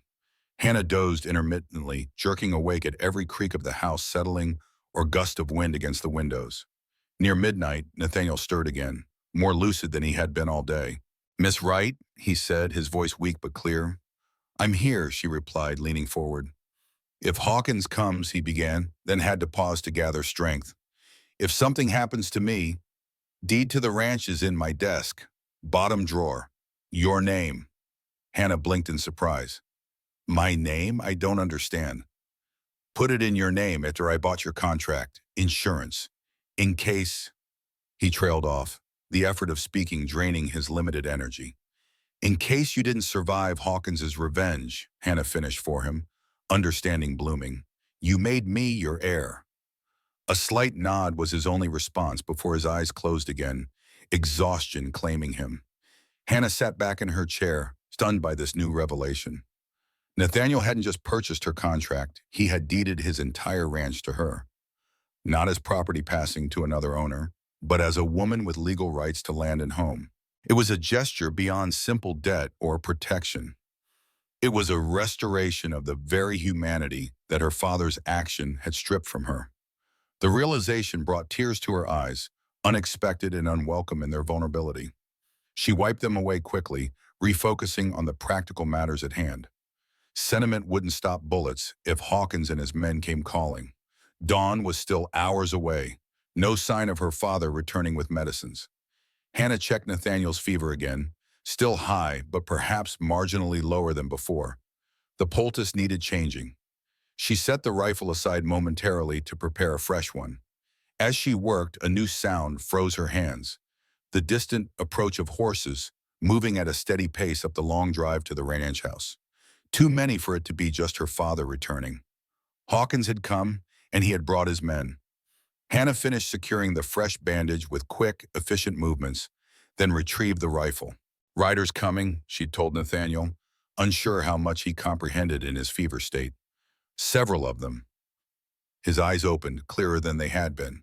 "Help me up," he said, struggling to rise. "You can't stand," Hannah protested. "The fever—" "Have to," he insisted, already leveraging himself upright through sheer force of will. "Won't let Hawkins find me in bed like an invalid." Hannah recognized the stubborn determination in his face and moved to assist him, supporting his considerable weight as he swung his legs over the edge of the bed. Even fevered and weakened, Nathaniel Foster remained an imposing figure, 6'7" of hardened muscle and battle-honed instinct. "My gun belt," he instructed, gesturing to a hook on the wall. Hannah retrieved it, helping him buckle it around his waist. The simple act seemed to center him, the familiar weight of the weapon grounding him in the present despite the fever clouding his mind. Together, they made their slow way downstairs, Nathaniel leaning heavily on Hannah's shoulder. She positioned him in a chair with a clear view of the front door, handed him the second rifle, then moved to the window to assess the approaching riders. 4 men on horseback, Daniel Hawkins in the lead, his black coat unmistakable even in the darkness. Behind him rode 3 rough-looking men, each armed with rifles. No sign of Jedediah Wright among them. 4 of them, Hannah reported. Hawkins and 3 others. All armed. Nathaniel nodded grimly. "Get behind me," he ordered, raising the rifle despite the tremor in his hands. "No," Hannah said firmly. "I stand with you." Before he could argue, a voice called out from the yard. "Foster, come on out. Time to settle accounts." Hawkins, his voice carried clearly through the night air, confident and laden with malicious anticipation. Hannah moved to the door, staying to the side to avoid presenting a target through the windows. "What do we do?" she asked, her voice low. Nathaniel's face was a mask of concentration, fighting through the fever to focus on the tactical situation. "Talking won't help. Hawkins didn't come to negotiate." "My father went for medicine," Hannah said. "He might return with help." "Can't count on that." Nathaniel's gaze met hers, surprisingly lucid despite the fever's flush on his cheeks. "You could go out the back, make for the creek bed. They might not see you in the dark." The suggestion that she save herself and leave him to face Hawkins alone struck Hannah like a physical blow. I'm not abandoning you, she said, the firmness of her tone surprising them both. Something flickered in Nathaniel's ice-blue eyes, respect perhaps, or understanding. All right then, he said simply. Outside, Hawkins grew impatient. Foster, send out the girl and maybe I'll let you live till morning. Hannah felt a chill at the casual menace in his voice. Whatever fate Hawkins had planned for her, it didn't bear contemplating. He doesn't know you're ill, she said suddenly, an idea forming. He expects you at full strength. That's why he brought 3 men. Nathaniel nodded, following her logic. Element of surprise is something at least. Hannah moved to the window again, careful to stay hidden as she peered out. The 4 men had dismounted and spread out, Hawkins and 1 man approaching the front door, while the others circled toward the sides of the house. They're surrounding the house, she reported. Nathaniel struggled to his feet, swaying slightly but keeping his balance through sheer determination. Upstairs, he said. Better position. Narrow staircase is a defensive advantage. Hannah helped him toward the stairs, each step clearly costing him in pain and effort. Behind them, the sound of breaking glass signaled Hawkins's men had tired of waiting and were making entry. They had just reached the top of the stairs when the front door crashed open. Hannah helped Nathaniel into position at the top of the landing, where the narrow staircase created a natural choke point. She took up her own position slightly behind him, rifle raised. Hawkins's voice floated up from below. Search the place. Find them. Footsteps moved through the house, heavy boots on wooden floors, doors being flung open, furniture overturned in the search. Hannah's heart pounded so loudly she was certain it would give away their position. The beam of a lantern swept the bottom of the staircase, then began to ascend. A man's silhouette appeared, rifle in hand. They're up here, boss, the man called back over his shoulder. Nathaniel's rifle cracked, the sound deafening in the confined space. The man at the bottom of the stairs crumpled with a cry of pain. Sam's hit, another voice shouted. Hawkins's cold laugh followed. That's Foster, all right. Always was a good shot. His voice raised, directed up the stairs. But how many bullets you got, Captain? How many men can you drop before we rush you? Hannah steadied her own rifle, trying to remember what she had seen of Nathaniel's stance and grip. Her finger trembled on the trigger. Got plenty enough for you, Hawkins, Nathaniel called down, his voice remarkably steady despite his condition. Another figure appeared at the bottom of the stairs, more cautious this time, keeping low. Hannah squeezed the trigger before conscious thought could intervene. The rifle's recoil slammed into her shoulder, but her aim was true. The man fell back with a shout. The girl can shoot too. The voice held surprise and a new note of caution. Nathaniel glanced at Hannah, something like admiration in his fevered eyes. Nice shot, he murmured. Hannah's hand shook as she reloaded, following the motion she had seen Nathaniel perform earlier. 2 men down, wounded rather than killed, judging by the ongoing sounds from below, leaving Hawkins and 1 other. A tense silence fell, broken only by the wounded men's groans and the occasional creak of floorboards as the remaining attackers moved cautiously through the house below. Minutes stretched like hours. Hannah's arms ached from holding the rifle ready. Beside her, Nathaniel's breathing grew more labored, the fever and exertion taking their toll on his weakened body. He swayed slightly, catching himself against the wall. Hang on, Hannah whispered urgently. Stay with me. He nodded once, jaw clenched with the effort of remaining upright. A new sound reached them, hoofbeats approaching rapidly from the distance. More riders. Reinforcements for Hawkins? Someone's coming, Hannah breathed, despair threatening to overwhelm her. They could not hold out against additional attackers. Below, Hawkins must have heard it too. About time, he muttered, loud enough for them to hear. Told Jenkins to bring extra men if we weren't back by midnight. The hoofbeats grew louder, then stopped suddenly. A shout came from outside, followed by the distinctive crack of a rifle shot. Confusion crossed Nathaniel's face. That's not Hawkins's men, he said softly. A voice bellowed from outside, familiar, unexpectedly strong and commanding. Hawkins, it's Sheriff Adams. The house is surrounded. Throw down your weapons and come out with your hands up. Sheriff Adams, and with him, visible through the window now as dawn began to break, a group of mounted men, a posse, Among them, sitting tall in the saddle for the first time in years, was Jedediah Wright. Her father had kept his promise. He had returned with help. Below, chaos erupted. Hawkins cursed violently. Footsteps pounded as the unwounded attacker apparently fled toward the back of the house. Another shot rang out, followed by a cry of pain. "Last chance, Hawkins," the sheriff called. "Next shot won't be a warning." A long silence followed, broken finally by the clatter of a weapon being thrown down. "Coming out," Hawkins called, all the malicious confidence gone from his voice. "Don't shoot." Hannah lowered her rifle, her arms trembling with relief and delayed reaction. Beside her, Nathaniel finally lost his battle with the fever and slumped against the wall, consciousness fleeing now that the immediate danger had passed. "Captain Foster," Hannah said urgently, setting aside her weapon to support him. "Nathaniel, stay awake." His eyes flickered open briefly, recognition and something else, relief, perhaps, flashing in them before they closed again. "Safe now," he murmured. "You're safe." As dawn light began to filter through the windows, illuminating the aftermath of violence, Hannah held Nathaniel's fevered body close, her own tears finally breaking free. In the yard below, men's voices called to each other as the sheriff's posse secured Hawkins and tended to the wounded. And standing at the foot of the stairs, looking up at his daughter cradling the unconscious form of the butcher captain, was Jedediah Wright, sober, clear-eyed, and for the first time in years, every inch the doctor he had once been. "I brought the medicine," he said simply, holding up a small leather bag. "Let's save him, Hannah. Together." The moment hung between them, father and daughter, healer and apprentice, the broken past and a possible future. Hannah nodded once, her tears still falling, but her hands steady as she helped lower Nathaniel to the floor. Side by side, the Wrights worked to save a life, just as they had done years before in battlefield hospitals. And in that work, in that moment of shared purpose, something long broken began the slow process of healing. Outside, the Montana sun rose fully over the land that now remarkably belonged to Hannah Wright, a woman who had arrived as property and would remain as owner. The land Nathaniel Foster had fought for, had lost a family on, had preserved through sheer force of will. The land that now represented not ownership, but legacy. Not bondage, but freedom.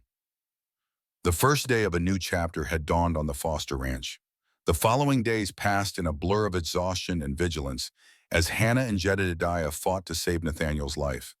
The infection had taken firm hold, and even with proper medicines, the battle was far from certain. They worked in shifts, applying silver nitrate to the wound, administering quinine for the fever, and keeping cool compresses on his burning forehead. Sheriff Adams had taken Hawkins and his surviving men to the Redemption Falls jail to await trial for attempted murder. The story of the attack on the Foster Ranch spread through the territory like wildfire, growing more dramatic with each retelling. The butcher captains stand against overwhelming odds, despite being at death's door with fever. The doctor's daughter who had shot 2 men while defending her new home. The redemption of Dr. Wright, who had ridden out with the sheriff's posse, sober and determined for the first time in years. None of the tales captured the truth of those hours, the fear, the desperation, the moments when Hannah had believed they would not survive until dawn. None mentioned how her hands had trembled after firing the rifle, or how Nathaniel had fought through delirium to protect her, or how her father had looked at her with clear eyes for the first time in so long. On the third day after the attack, Nathaniel's fever finally broke. Hannah had been dozing in the chair beside his bed, having sent her father to rest after his own long vigil. She woke to find Nathaniel watching her, his eyes clear of fever's haze for the first time in days. "Miss Wright," he said, his voice hoarse from disuse. Hannah straightened, immediately alert. "Captain Foster, how do you feel?" "Like I've been trampled by a herd of buffalo," he replied, the ghost of a smile touching his lips. "But alive." Relief washed through Hannah, so intense it nearly brought tears to her eyes. "The fever broke. The infection is receding." Nathaniel attempted to push himself upright, wincing at the effort. Hannah moved quickly to assist him, arranging pillows behind his back. Even weakened by illness, his solid presence filled the room, those ice-blue eyes alert and assessing. "Hawkins?" he asked, memory clearly returning. "In jail along with his men. Sheriff Adams took them to town." Hannah poured water from the bedside pitcher and offered it to him.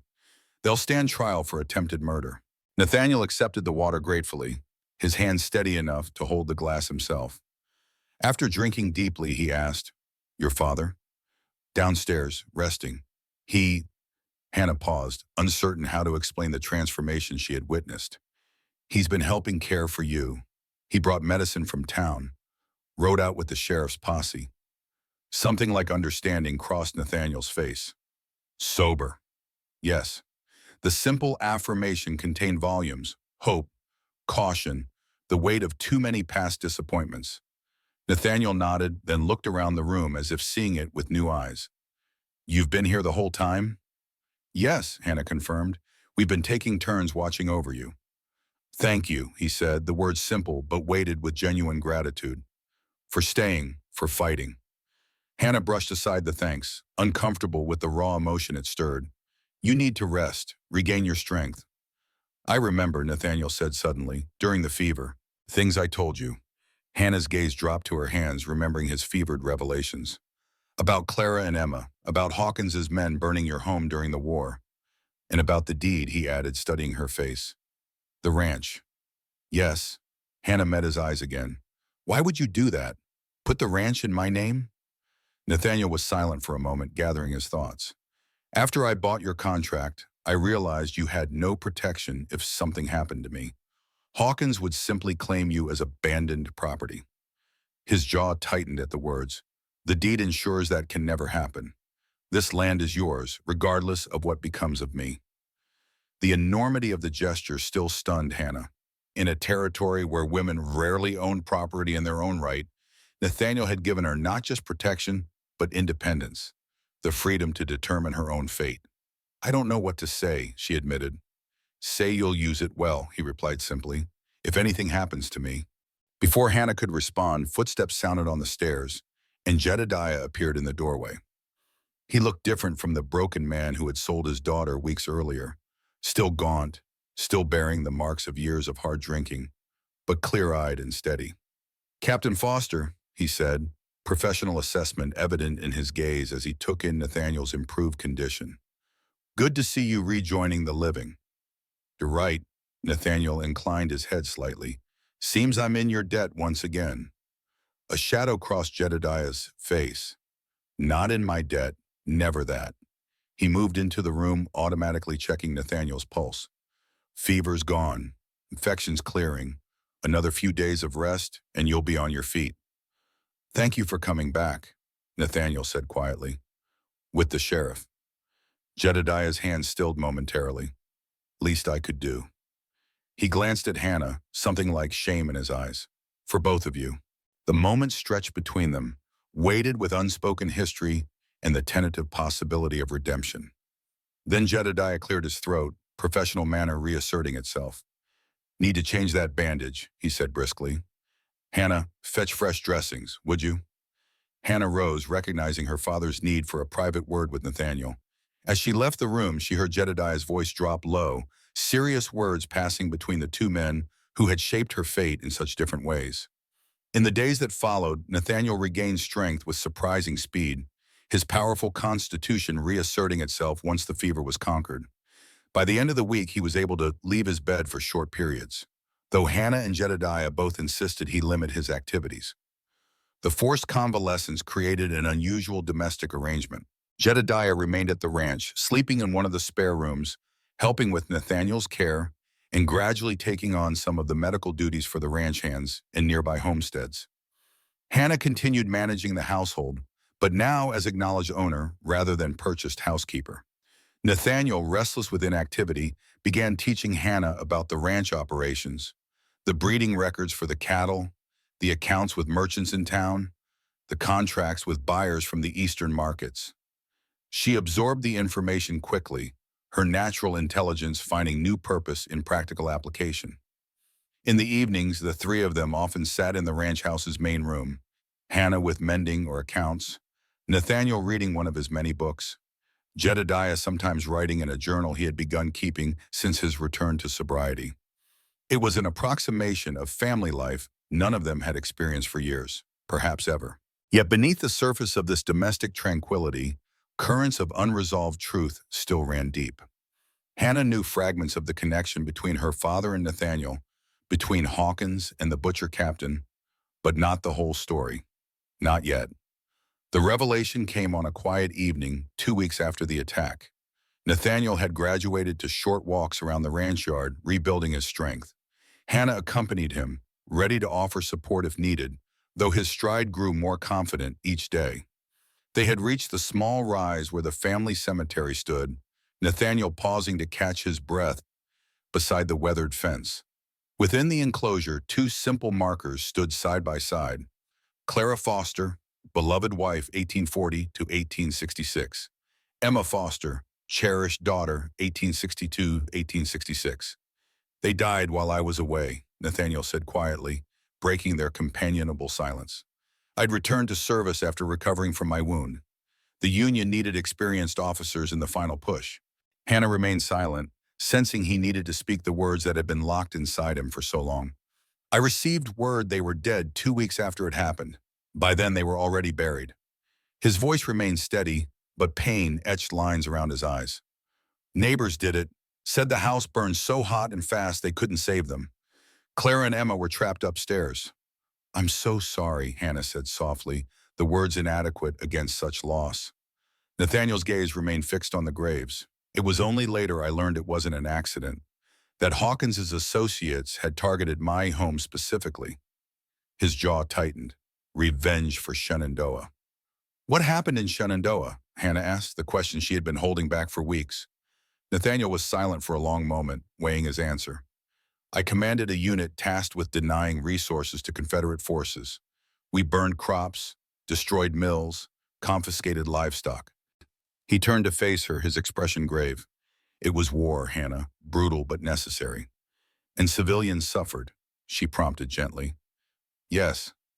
The admission seemed torn from him. We tried to minimize harm, warned people to evacuate before burning property. But there were incidents, men in my command who took the orders too far. A hospital burned. People died who shouldn't have. Hannah felt a chill at his words. A hospital?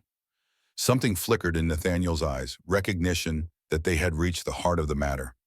A Confederate field hospital, October 1864. He paused, studying her face. Has your father ever spoken of Thomas? The name struck Hannah like a physical blow. Thomas. Her father had mentioned the name in his darkest drinking bouts, always with such pain that she had learned not to ask. My brother, she whispered. He died in the war. That's all I know. Nathaniel nodded slowly.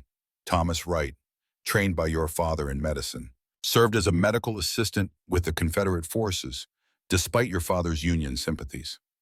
I barely remember him, Hannah admitted. He left when I was very young. Father rarely spoke of him. Thomas was working in that field hospital in Shenandoah, Nathaniel continued, his voice gentle but unflinching, when it burned. The world seemed to tilt beneath Hannah's feet as the final piece of the puzzle fell into place. Your men burned the hospital where my brother worked, she said, the words strange on her tongue. That's why they call you the butcher captain. Yes. Nathaniel made no attempt to soften the truth. I didn't order it, tried to stop it when I realized what was happening, but I commanded the unit. The responsibility was mine. And Hawkins? Hannah asked, struggling to make sense of the tangled connections. Hawkins served with the Confederate irregulars in the valley. Lost family in our campaign. Nathaniel's expression darkened. After the war, he and others took personal revenge. My family for his, eye for an eye. Hannah wrapped her arms around herself, suddenly cold despite the warm evening air. And my father? Where does he fit in this tragedy? Your father saved my life at Gettysburg, Nathaniel said, then learned his son had died in a fire my men started. His gaze held hers steadily. The war made both of us lose what we loved most, Hannah.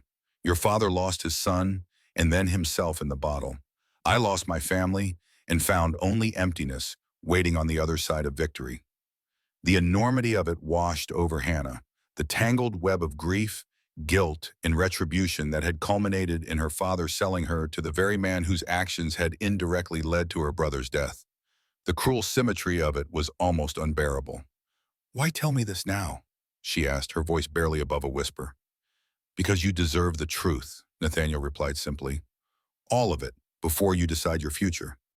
Hannah turned away, needing distance from his unwavering gaze. The setting sun cast long shadows across the graves, physical reminders of war's far-reaching consequences. Her mind spun with revelations, with grief for a brother she'd barely known, with anger at the senseless cycle of violence that had claimed so many lives. "I need time," she said finally, "to think." Nathaniel nodded once, respecting the gesture. "Take all the time you need." That night, sleep eluded Hannah. She paced her room, the ranch house quiet around her, except for the occasional creak of settling timbers. The deed to the property lay on her dresser where she had placed it after Nathaniel had formally given it to her days earlier. Her name written in firm black ink, making her the legal owner of one of the largest spreads in the territory. Land bought with blood money, some part of her whispered. Land owned by the man responsible, however indirectly, for her brother's death. Yet Nathaniel had not tried to excuse his actions, had not hidden behind the convenient shield of following orders or fog of war.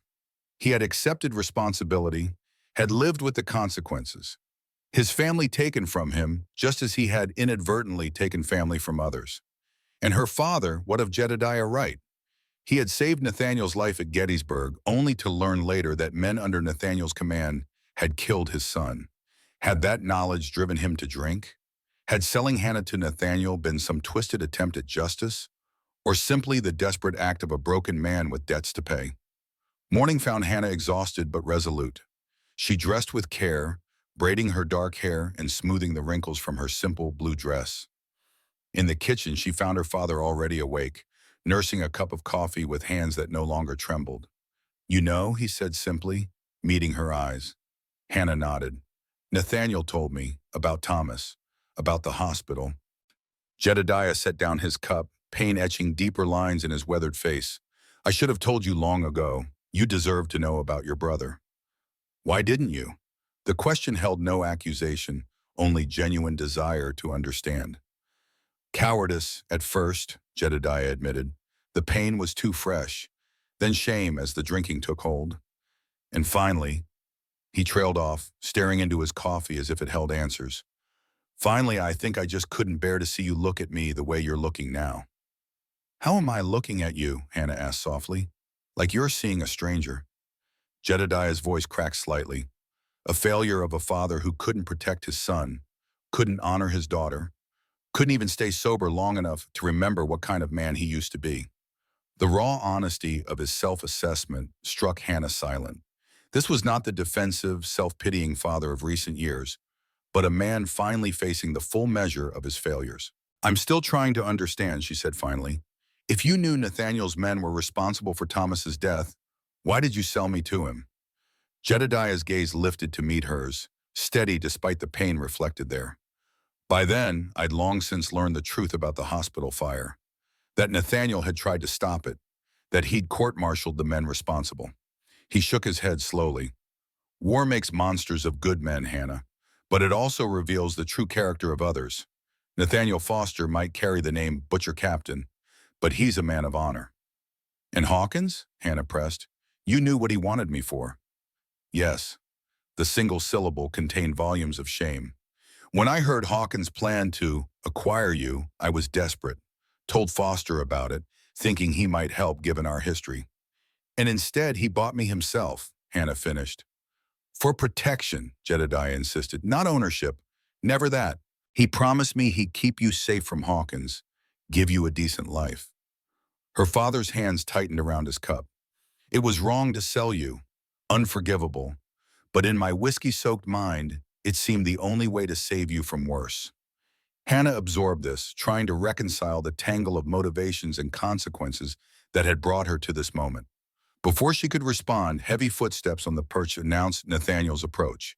He entered the kitchen with the careful movements of a still-healing man, but stood straighter than he had in days. His gaze took in the tableau before him, father and daughter in quiet conversation, the weight of history palpable between them. "I can come back," he offered, turning to leave. "No," Hannah said firmly. "We need to finish this, all of us together." Nathaniel nodded once, taking a seat at the table. Silence fell between the three of them. The doctor who had saved a captain's life, the captain whose men had indirectly taken the doctor's son, in the daughter caught in the middle of their intertwined fates. "I found Thomas's letters," Hannah said suddenly. "Last night in Father's old medicine bag. Letters from the front." Jedediah looked startled. "You never mentioned—" "I needed to know him," Hannah interrupted gently, "the brother I can barely remember." She withdrew several folded papers from her pocket, yellowed with age and creased from frequent handling. He wrote about his work at the hospital, about the wounded men he treated, Union and Confederate alike. Her voice softened. "He wrote that he was trying to be like you, Father, healing instead of harming," he said. Jedediah's eyes glistened with unshed tears. "He was a better man than I ever was." "He also wrote about rumors," Hannah continued, her gaze shifting to Nathaniel. "About Union forces burning farms and storehouses. About a particularly effective unit led by a captain the locals called the Butcher. But Thomas wrote that when this captain learned the hospital might be targeted, he posted guards to protect it." Nathaniel's expression remained carefully neutral, but something flickered in his ice-blue eyes. "I did. When intelligence suggested the hospital might be housing munitions, I investigated personally. Found only wounded men and medical supplies. Ordered it protected as a non-military target." "But something went wrong," Hannah prompted. Nathaniel's jaw tightened. "Rogue elements in my command, men who'd lost friends in recent ambushes. They set the fire while I was inspecting another site. By the time I returned, it was too late." "You court-martialed them," Jedediah said. "Made an example of them." "Small justice for those who died," Nathaniel replied, his voice hollow. "Including your son." Hannah carefully refolded the letters, placing them on the table between them. "3 families destroyed by war in its aftermath. Yours, Hawkins's, ours." She looked between the two men. "When does it end? When is the debt considered paid?" Neither man answered immediately. The question hung in the air between them, weighted with years of guilt and grief and retribution. "I don't know," Nathaniel said finally, the simple honesty of the admission striking in its vulnerability. "But I'm tired of blood debts and vengeance." "As am I," Jedediah agreed quietly. Hannah stood, a decision crystallizing within her. "Then it ends here, with us." She placed her hand on the folded letters. Thomas would not want his memory to fuel more hatred. Clara and Emma would not want their deaths avenged with more death. She turned to Nathaniel, meeting his gaze directly. "I'm staying. This land is legally mine now, and I choose to make it a place of healing rather than more conflict." Surprise flickered across Nathaniel's face. "You're welcome to stay as long as you wish, of course. But after what you know now—" "I know that you tried to stop the fire that killed my brother," Hannah said firmly. "I know that you've suffered your own devastating losses. I know that when Hawkins threatened me, you stepped in to protect me despite our family's painful history." She straightened her shoulders. "The past cannot be undone, but the future is still unwritten." Jedediah cleared his throat, emotion making his voice rough. "I should return to town. Now that you're recovering, Captain," and Hannah has made her decision. "Stay," Hannah interrupted. "Please. There's healing needed here for all of us." The plea hung between them, father and daughter, the years of abandonment and disappointment weighing against this fragile new beginning. Jedediah looked to Nathaniel, a question in his eyes. "The ranch could use a doctor," Nathaniel said simply. "The territory has few enough as it is." It was as close to forgiveness as either man could offer.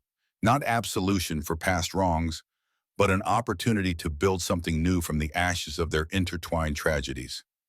The decision reached, an unfamiliar peace settled over the kitchen. Outside, the Montana morning stretched vast and promising across the land that had witnessed so much pain and might now nurture healing instead. Yet fate had one final trial in store. 2 days later, word reached the ranch that Hawkins had escaped custody while being transferred to the territorial prison. With him were 2 former Confederate soldiers with their own grudges against the butcher captain. "He'll come here," Nathaniel said grimly as the 3 of them gathered in the ranch house sitting room. "He has nothing left to lose now." Jedediah nodded agreement. "Sheriff's forming a posse, but it may take time to reach us." Hannah felt the fragile peace they had built shatter around them. "Then we prepare," she said, her voice steadier than she felt. The preparations were methodical, driven by Nathaniel's military experience. Windows were boarded, ammunition stockpiled, escape routes planned.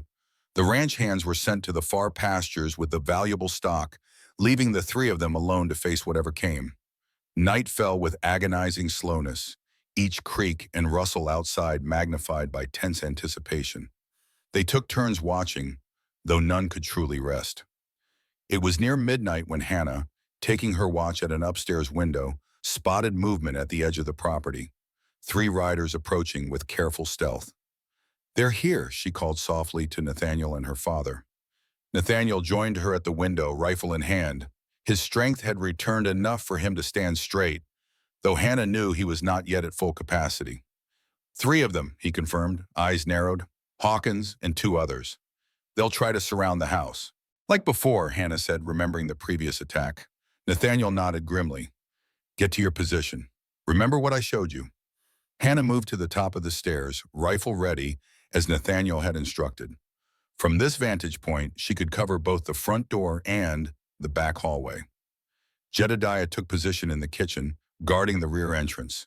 The minutes stretched like hours as they waited in tense silence. Then came the sound they had been dreading. Breaking glass as a lantern crashed through a back window. "Fire!" Jedediah shouted from the kitchen. "They're trying to burn us out." The cruel symmetry of it struck Hannah like a physical blow. Hawkins attempting to destroy Nathaniel's home with fire, just as Nathaniel's men had inadvertently destroyed the hospital where Thomas died, just as Hawkins's associates had killed Clara and Emma. The cycle of violence continuing, unbroken. Smoke began to curl up the stairwell as the fire caught hold in the dry timber of the house. Nathaniel appeared beside her, face grim in the growing haze. "We need to get out," he said urgently. "They'll be waiting to pick us off as we flee the flames." Hannah's mind raced. "The root cellar. There's an outside entrance behind the house." Nathaniel nodded approval. "Good thinking. Go, I'll cover you." Hannah hesitated. "All of us. Together." Before he could respond, gunfire erupted from outside, shots aimed at the upper windows where they had been spotted. Hannah ducked instinctively as glass shattered around them. "Go," Nathaniel urged, pushing her toward the stairs. "I'll get your father." Hannah descended through thickening smoke, keeping low.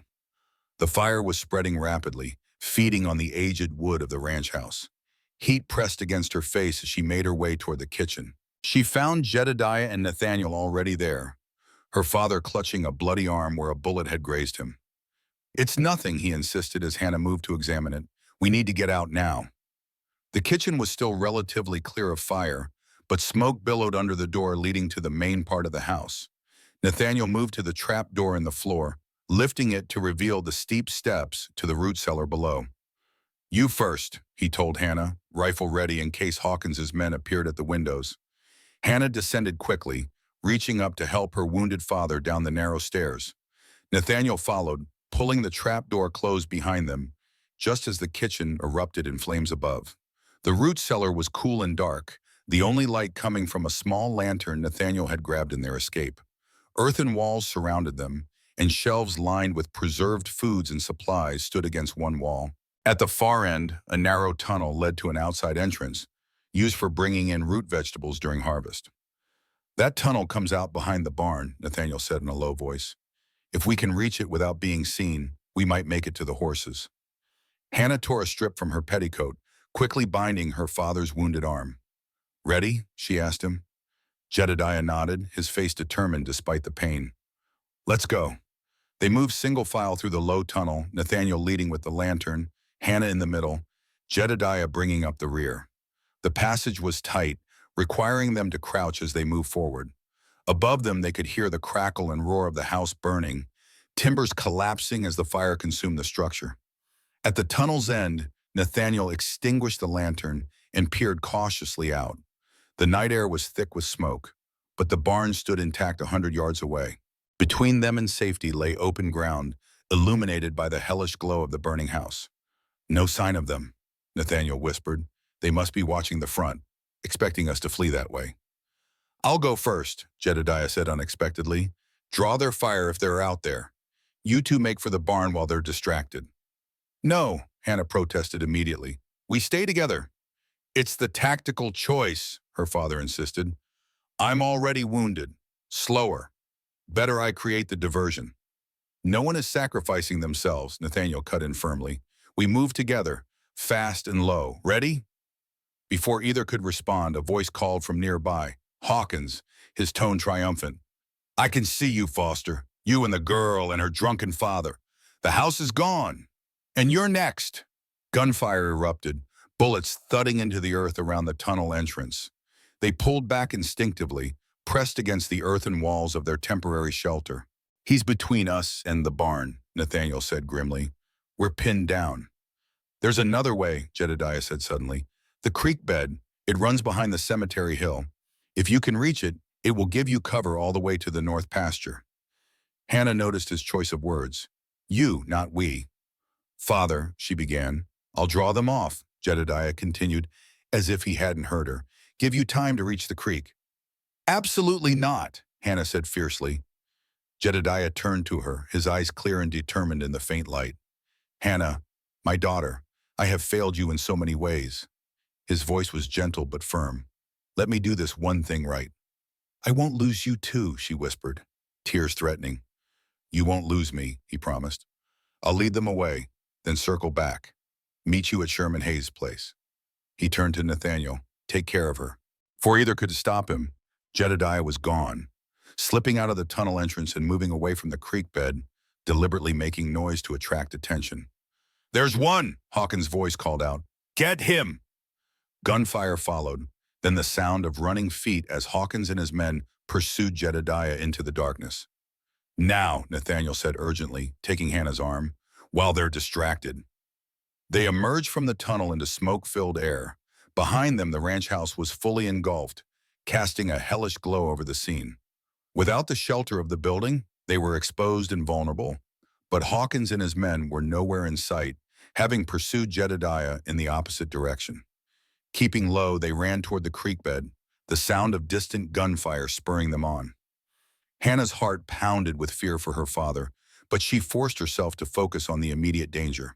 They reached the creek bed and dropped down into its shelter just as a shout went up behind them. One of Hawkins' men had spotted them and was now racing back, rifle raised. Keep going, Nathaniel urged, pushing Hannah ahead of him. Follow the creek. Don't stop.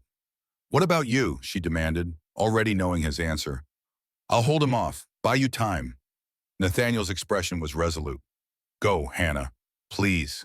The echo of her father's words moments earlier was too much to bear. No, she said firmly. No more sacrifices. Instead of fleeing, Hannah grabbed Nathaniel's rifle from his hands and turned, taking aim at the approaching figure. The weapon's weight was familiar now after her crash course in defense during the previous attack. She fired once, the shot going wide. The man returned fire, bullets kicking up dirt from the creek bank above them. Nathaniel pulled Hannah down as more shots whizzed overhead. Give me the rifle, he said, his voice calm but brooking no argument. Hannah surrendered the weapon and Nathaniel rose just enough to take careful aim. He fired once and the running figure stumbled and fell. Wounded, not dead, Nathaniel reported, but he won't be following us. They continued along the creek bed, moving as quickly as the rough terrain allowed. The gunfire in the distance had stopped, leaving an ominous silence in its wake. Father, Hannah whispered, fear clutching at her heart. He knows these lands, Nathaniel reassured her, and he's smarter than Hawkins gives him credit for. They had gone perhaps half a mile when a single shot echoed across the night, followed by a second in quick succession. Then silence again, heavier than before. Hannah stopped, turning back toward the sound. We have to go back. He might be hurt. Nathaniel hesitated, clearly torn between protecting Hannah and helping Jedediah.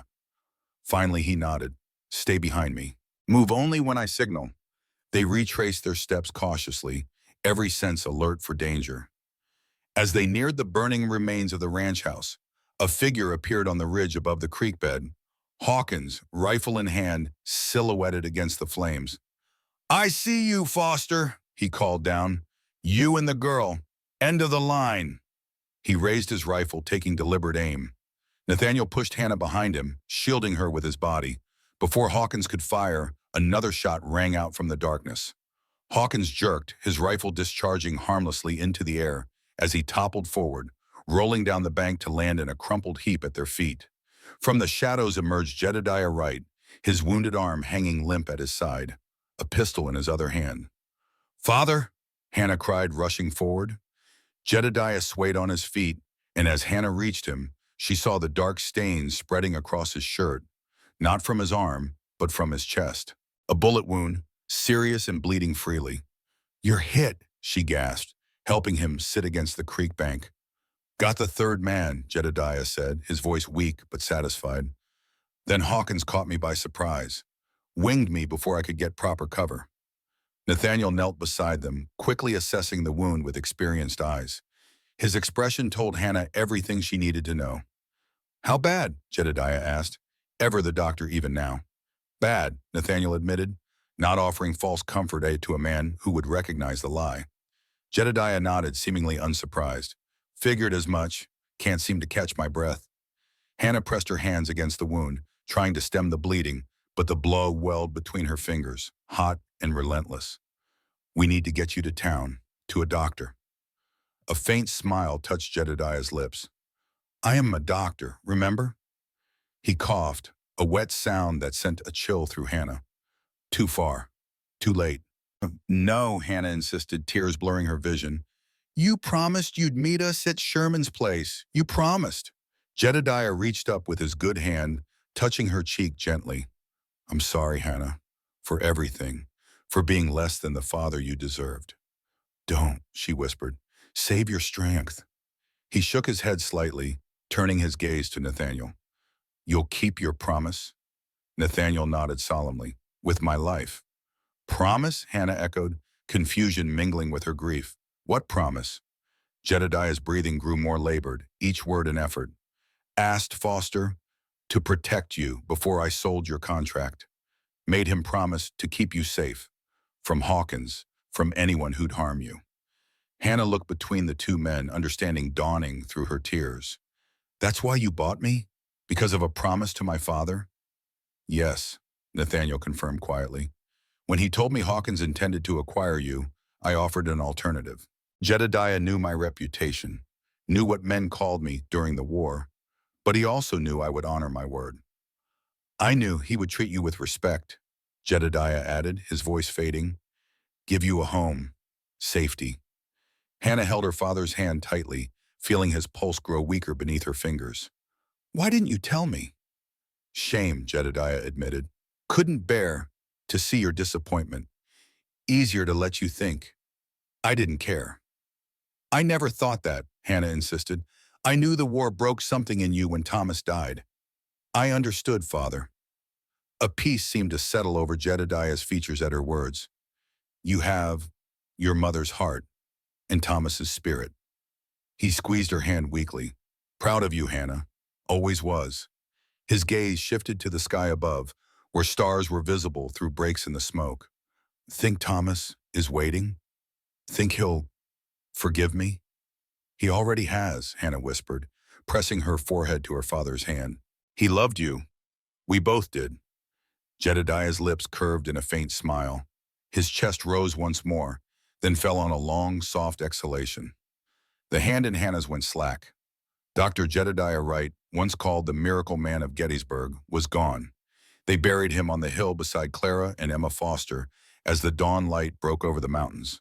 The ranch house was nothing but smoldering ruins. Hawkins and his men dead or captured by the sheriff's posse that had arrived too late to prevent the tragedy. Hannah stood beside the fresh grave, Nathaniel a respectful distance behind her. The morning air was cool and clean, carrying away the last of the smoke from the destroyed house. In the valley below, cattle grazed peacefully, unaware that the night had changed everything. "What will you do now?" Nathaniel asked quietly when Hannah finally turned away from the grave. She surveyed the ranch, her ranch according to the deed. The house was gone, but the barn remained, along with the bunkhouse and other outbuildings. The land stretched vast and promising in all directions. "Rebuild," she said simply. "This land is mine now. I intend to make something of it." Nathaniel nodded, respect evident in his expression. "I can help, if you'll allow it. I know the ranching business. Could get you started before I move on." Hannah studied him, this man who had been called Butcher, who had lost everything, who had protected her because of a promise to her father. She saw in him not the monster of wartime legend, but a man seeking his own redemption. "Where would you go?" she asked. Nathaniel shrugged slightly. Haven't thought that far ahead. Another territory, perhaps. Wyoming, Idaho. Or you could stay, Hannah suggested. The ranch needs an experienced hand, a partner. Surprise flickered across his face. After everything you know about me, about my connection to your brother's death, I know that war makes victims of us all, Hannah replied. My father, you, Hawkins, each damaged in different ways by the same conflict. She gazed out over the land that was now hers. I think it's time to break the cycle, to build something new from the ashes. Nathaniel was silent for a long moment, considering her words. Not as owner and owned, he said finally, but as equals, partners. Yes, Hannah agreed, equal partners in whatever we build here. The sun rose higher, illuminating the three graves on the hill, symbols of the past's hold on them both. But beyond the cemetery, the land stretched open and promising, waiting for new beginnings. Then let's begin, Nathaniel said simply, offering his hand. Hannah took it, the gesture sealing a pact between them, not of ownership, not of debt, but of shared purpose, of redemption sought and perhaps finally found. The rebuilding began slowly, first with a small cabin to shelter them through the coming winter, then with plans for the main house that would rise from the ashes of the old one. Each day they worked side by side, Hannah applying her practical intelligence to domestic matters while studying ledgers and cattle records at night. Nathaniel teaching her the business of ranching while respecting her position as the legal owner of the land. Their evenings often found them on the cabin's narrow porch, discussing the day's work over coffee. At first, they spoke only of practical matters, fence repairs, cattle prices, building plans. But gradually, as the weeks passed, their conversations deepened. Tell me about Thomas, Nathaniel asked one evening as autumn painted the distant mountains in flame red and gold. Not how he died, who he was.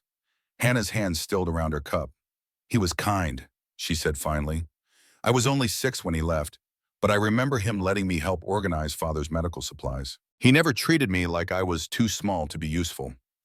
In turn, Hannah learned about Clara, how she'd taught school before marrying Nathaniel, how she'd read poetry aloud in the evenings, how she'd insisted on planting flowers around their first small cabin, because beauty matters even in wilderness. Small moments accumulated between them. Nathaniel's steadying hand at her elbow as they navigated a muddy path after autumn rains. Hannah's fingers brushing his as she passed him tools while they worked on the cabin's roof.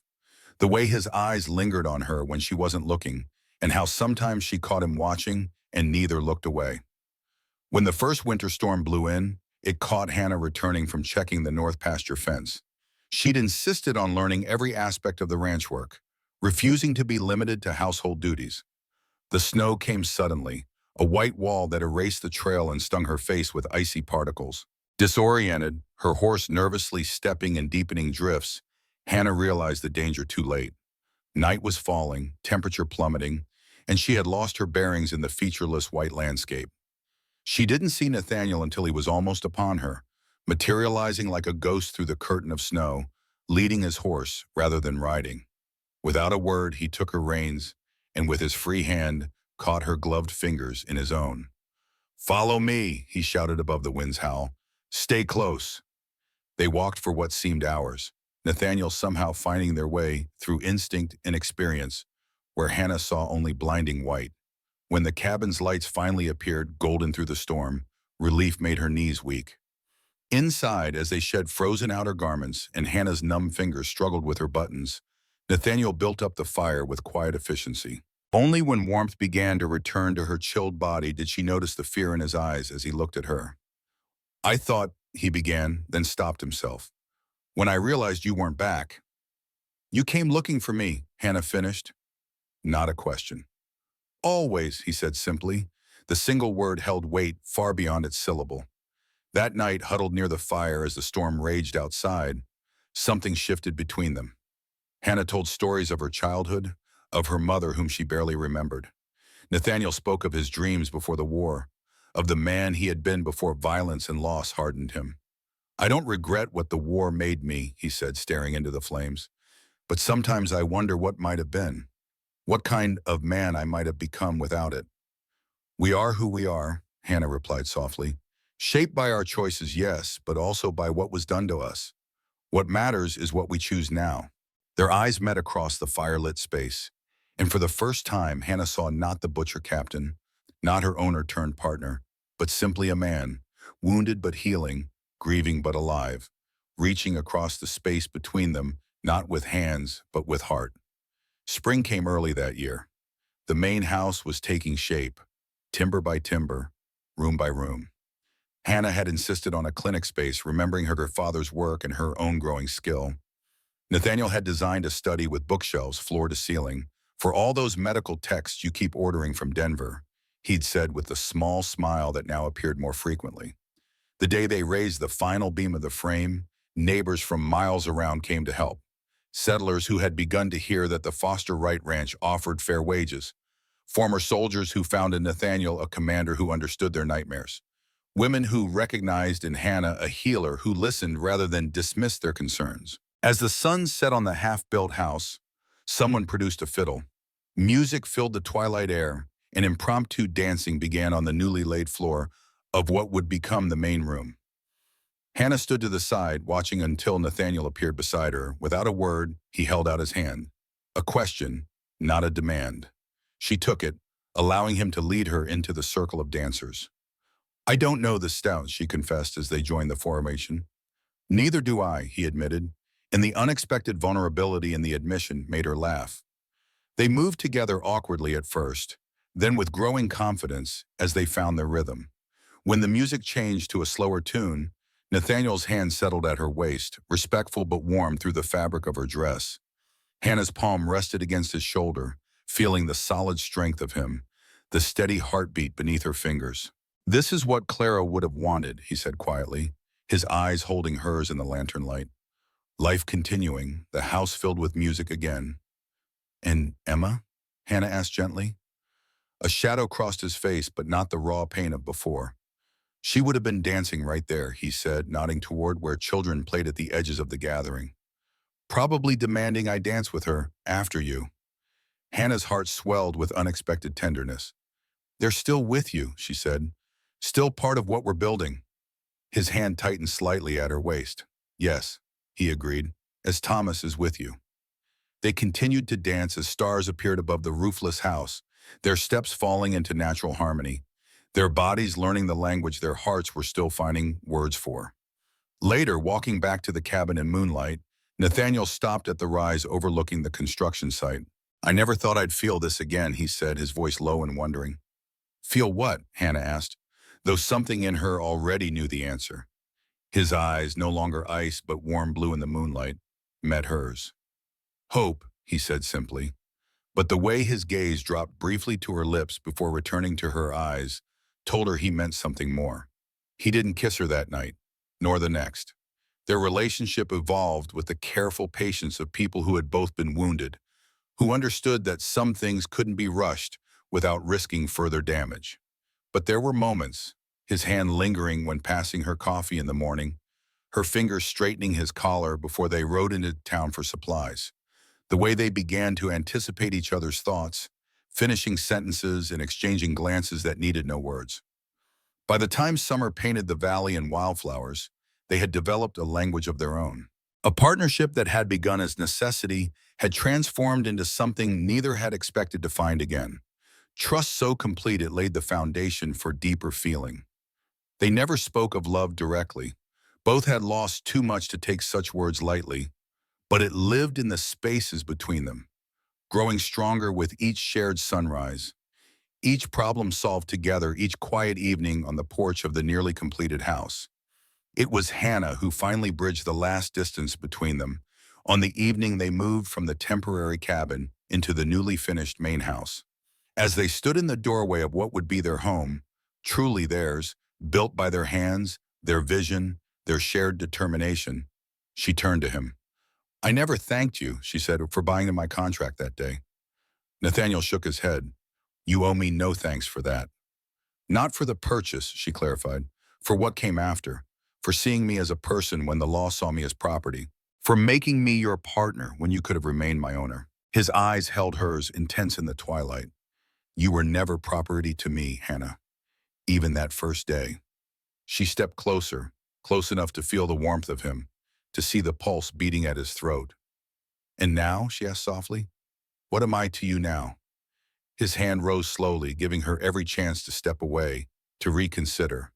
When she remained still, he touched her cheek with a gentleness that belied his strength. "Everything," he said simply. "You are everything." When their lips finally met, it wasn't with the desperate passion of people seeking escape from loneliness. It was the quiet certainty of two souls who had journeyed through fire and grief and had found, unexpectedly, a shared path toward healing. That night, as moonlight spilled through the windows of their new home, Hannah knew they had crossed the final boundary from partnership to something deeper. Not erasing their pasts, but building a future where those pasts could rest in peace at last. 1 year later, the Foster Wright Ranch stood transformed. A new house rose where the old one had burned, larger and more welcoming. A sign hung over the main gate, Redemption Ranch. Inside, Hannah moved through rooms filled with purpose. One wing housed a small clinic where she tended to the medical needs of neighboring homesteads, using the skills learned from her father and expanded through dedicated study. Another served as a temporary home for children orphaned by violence or disease, a sanctuary until permanent families could be found. Nathaniel oversaw the ranching operations, his business acumen and hard work transforming the property into one of the most successful spreads in the territory. Former soldiers from both sides of the conflict found employment there, working side by side to build new lives away from the shadows of war. On a clear autumn evening, Hannah stood on the porch, watching as Nathaniel returned from the north pasture. He dismounted with the easy grace of a lifetime horseman, speaking quietly to Sherman Hayes, who had become their foreman and trusted friend. When he joined her on the porch, they stood in comfortable silence, watching the sunset paint the Montana sky in shades of gold and crimson. On the hill, now surrounded by a white fence, 3 graves stood beside a fourth, newer marker, a Confederate officer who had died while passing through, finding peace at last on the ranch called Redemption. "Letter came today," Hannah said, breaking the silence, "from that veterans hospital in Denver. They've accepted our offer to supply beef at reduced rates." Nathaniel nodded approval. "Good. The herd can support it." They also asked if we would consider taking in more veterans, men who need quiet and purpose while they heal. She glanced sideways at him. "I said we would discuss it." A small smile touched Nathaniel's lips. "I think we have room. Could build cabins along the creek." Hannah nodded, satisfaction warming her. This was what she had envisioned, a place of healing, of second chances, of broken people finding wholeness again. "Your father would be proud," Nathaniel said quietly. "Thomas too, I think." "And Clara and Emma?" Hannah asked gently. Pain flickered across his face, but no longer the raw grief of before. "Yes, they would understand what we're building here." They stood together as darkness fell, neither owner nor owned, neither victor nor vanquished, but partners in the difficult, necessary work of redemption. Behind them, light spilled from the windows of the new house, welcoming and warm against the gathering night. Ahead, the future stretched open with possibility. And between them, unspoken but understood, grew something neither had expected to find in the aftermath of so much loss. Not just purpose, not just partnership, but the slow, careful blossoming of love, built on the solid foundation of respect, shared grief, and hard-won wisdom. The war had taken much from them both, but here, on this land they now shared, they were finding something equally precious in return: peace, purpose, and finally, after so much darkness, the promise of dawn.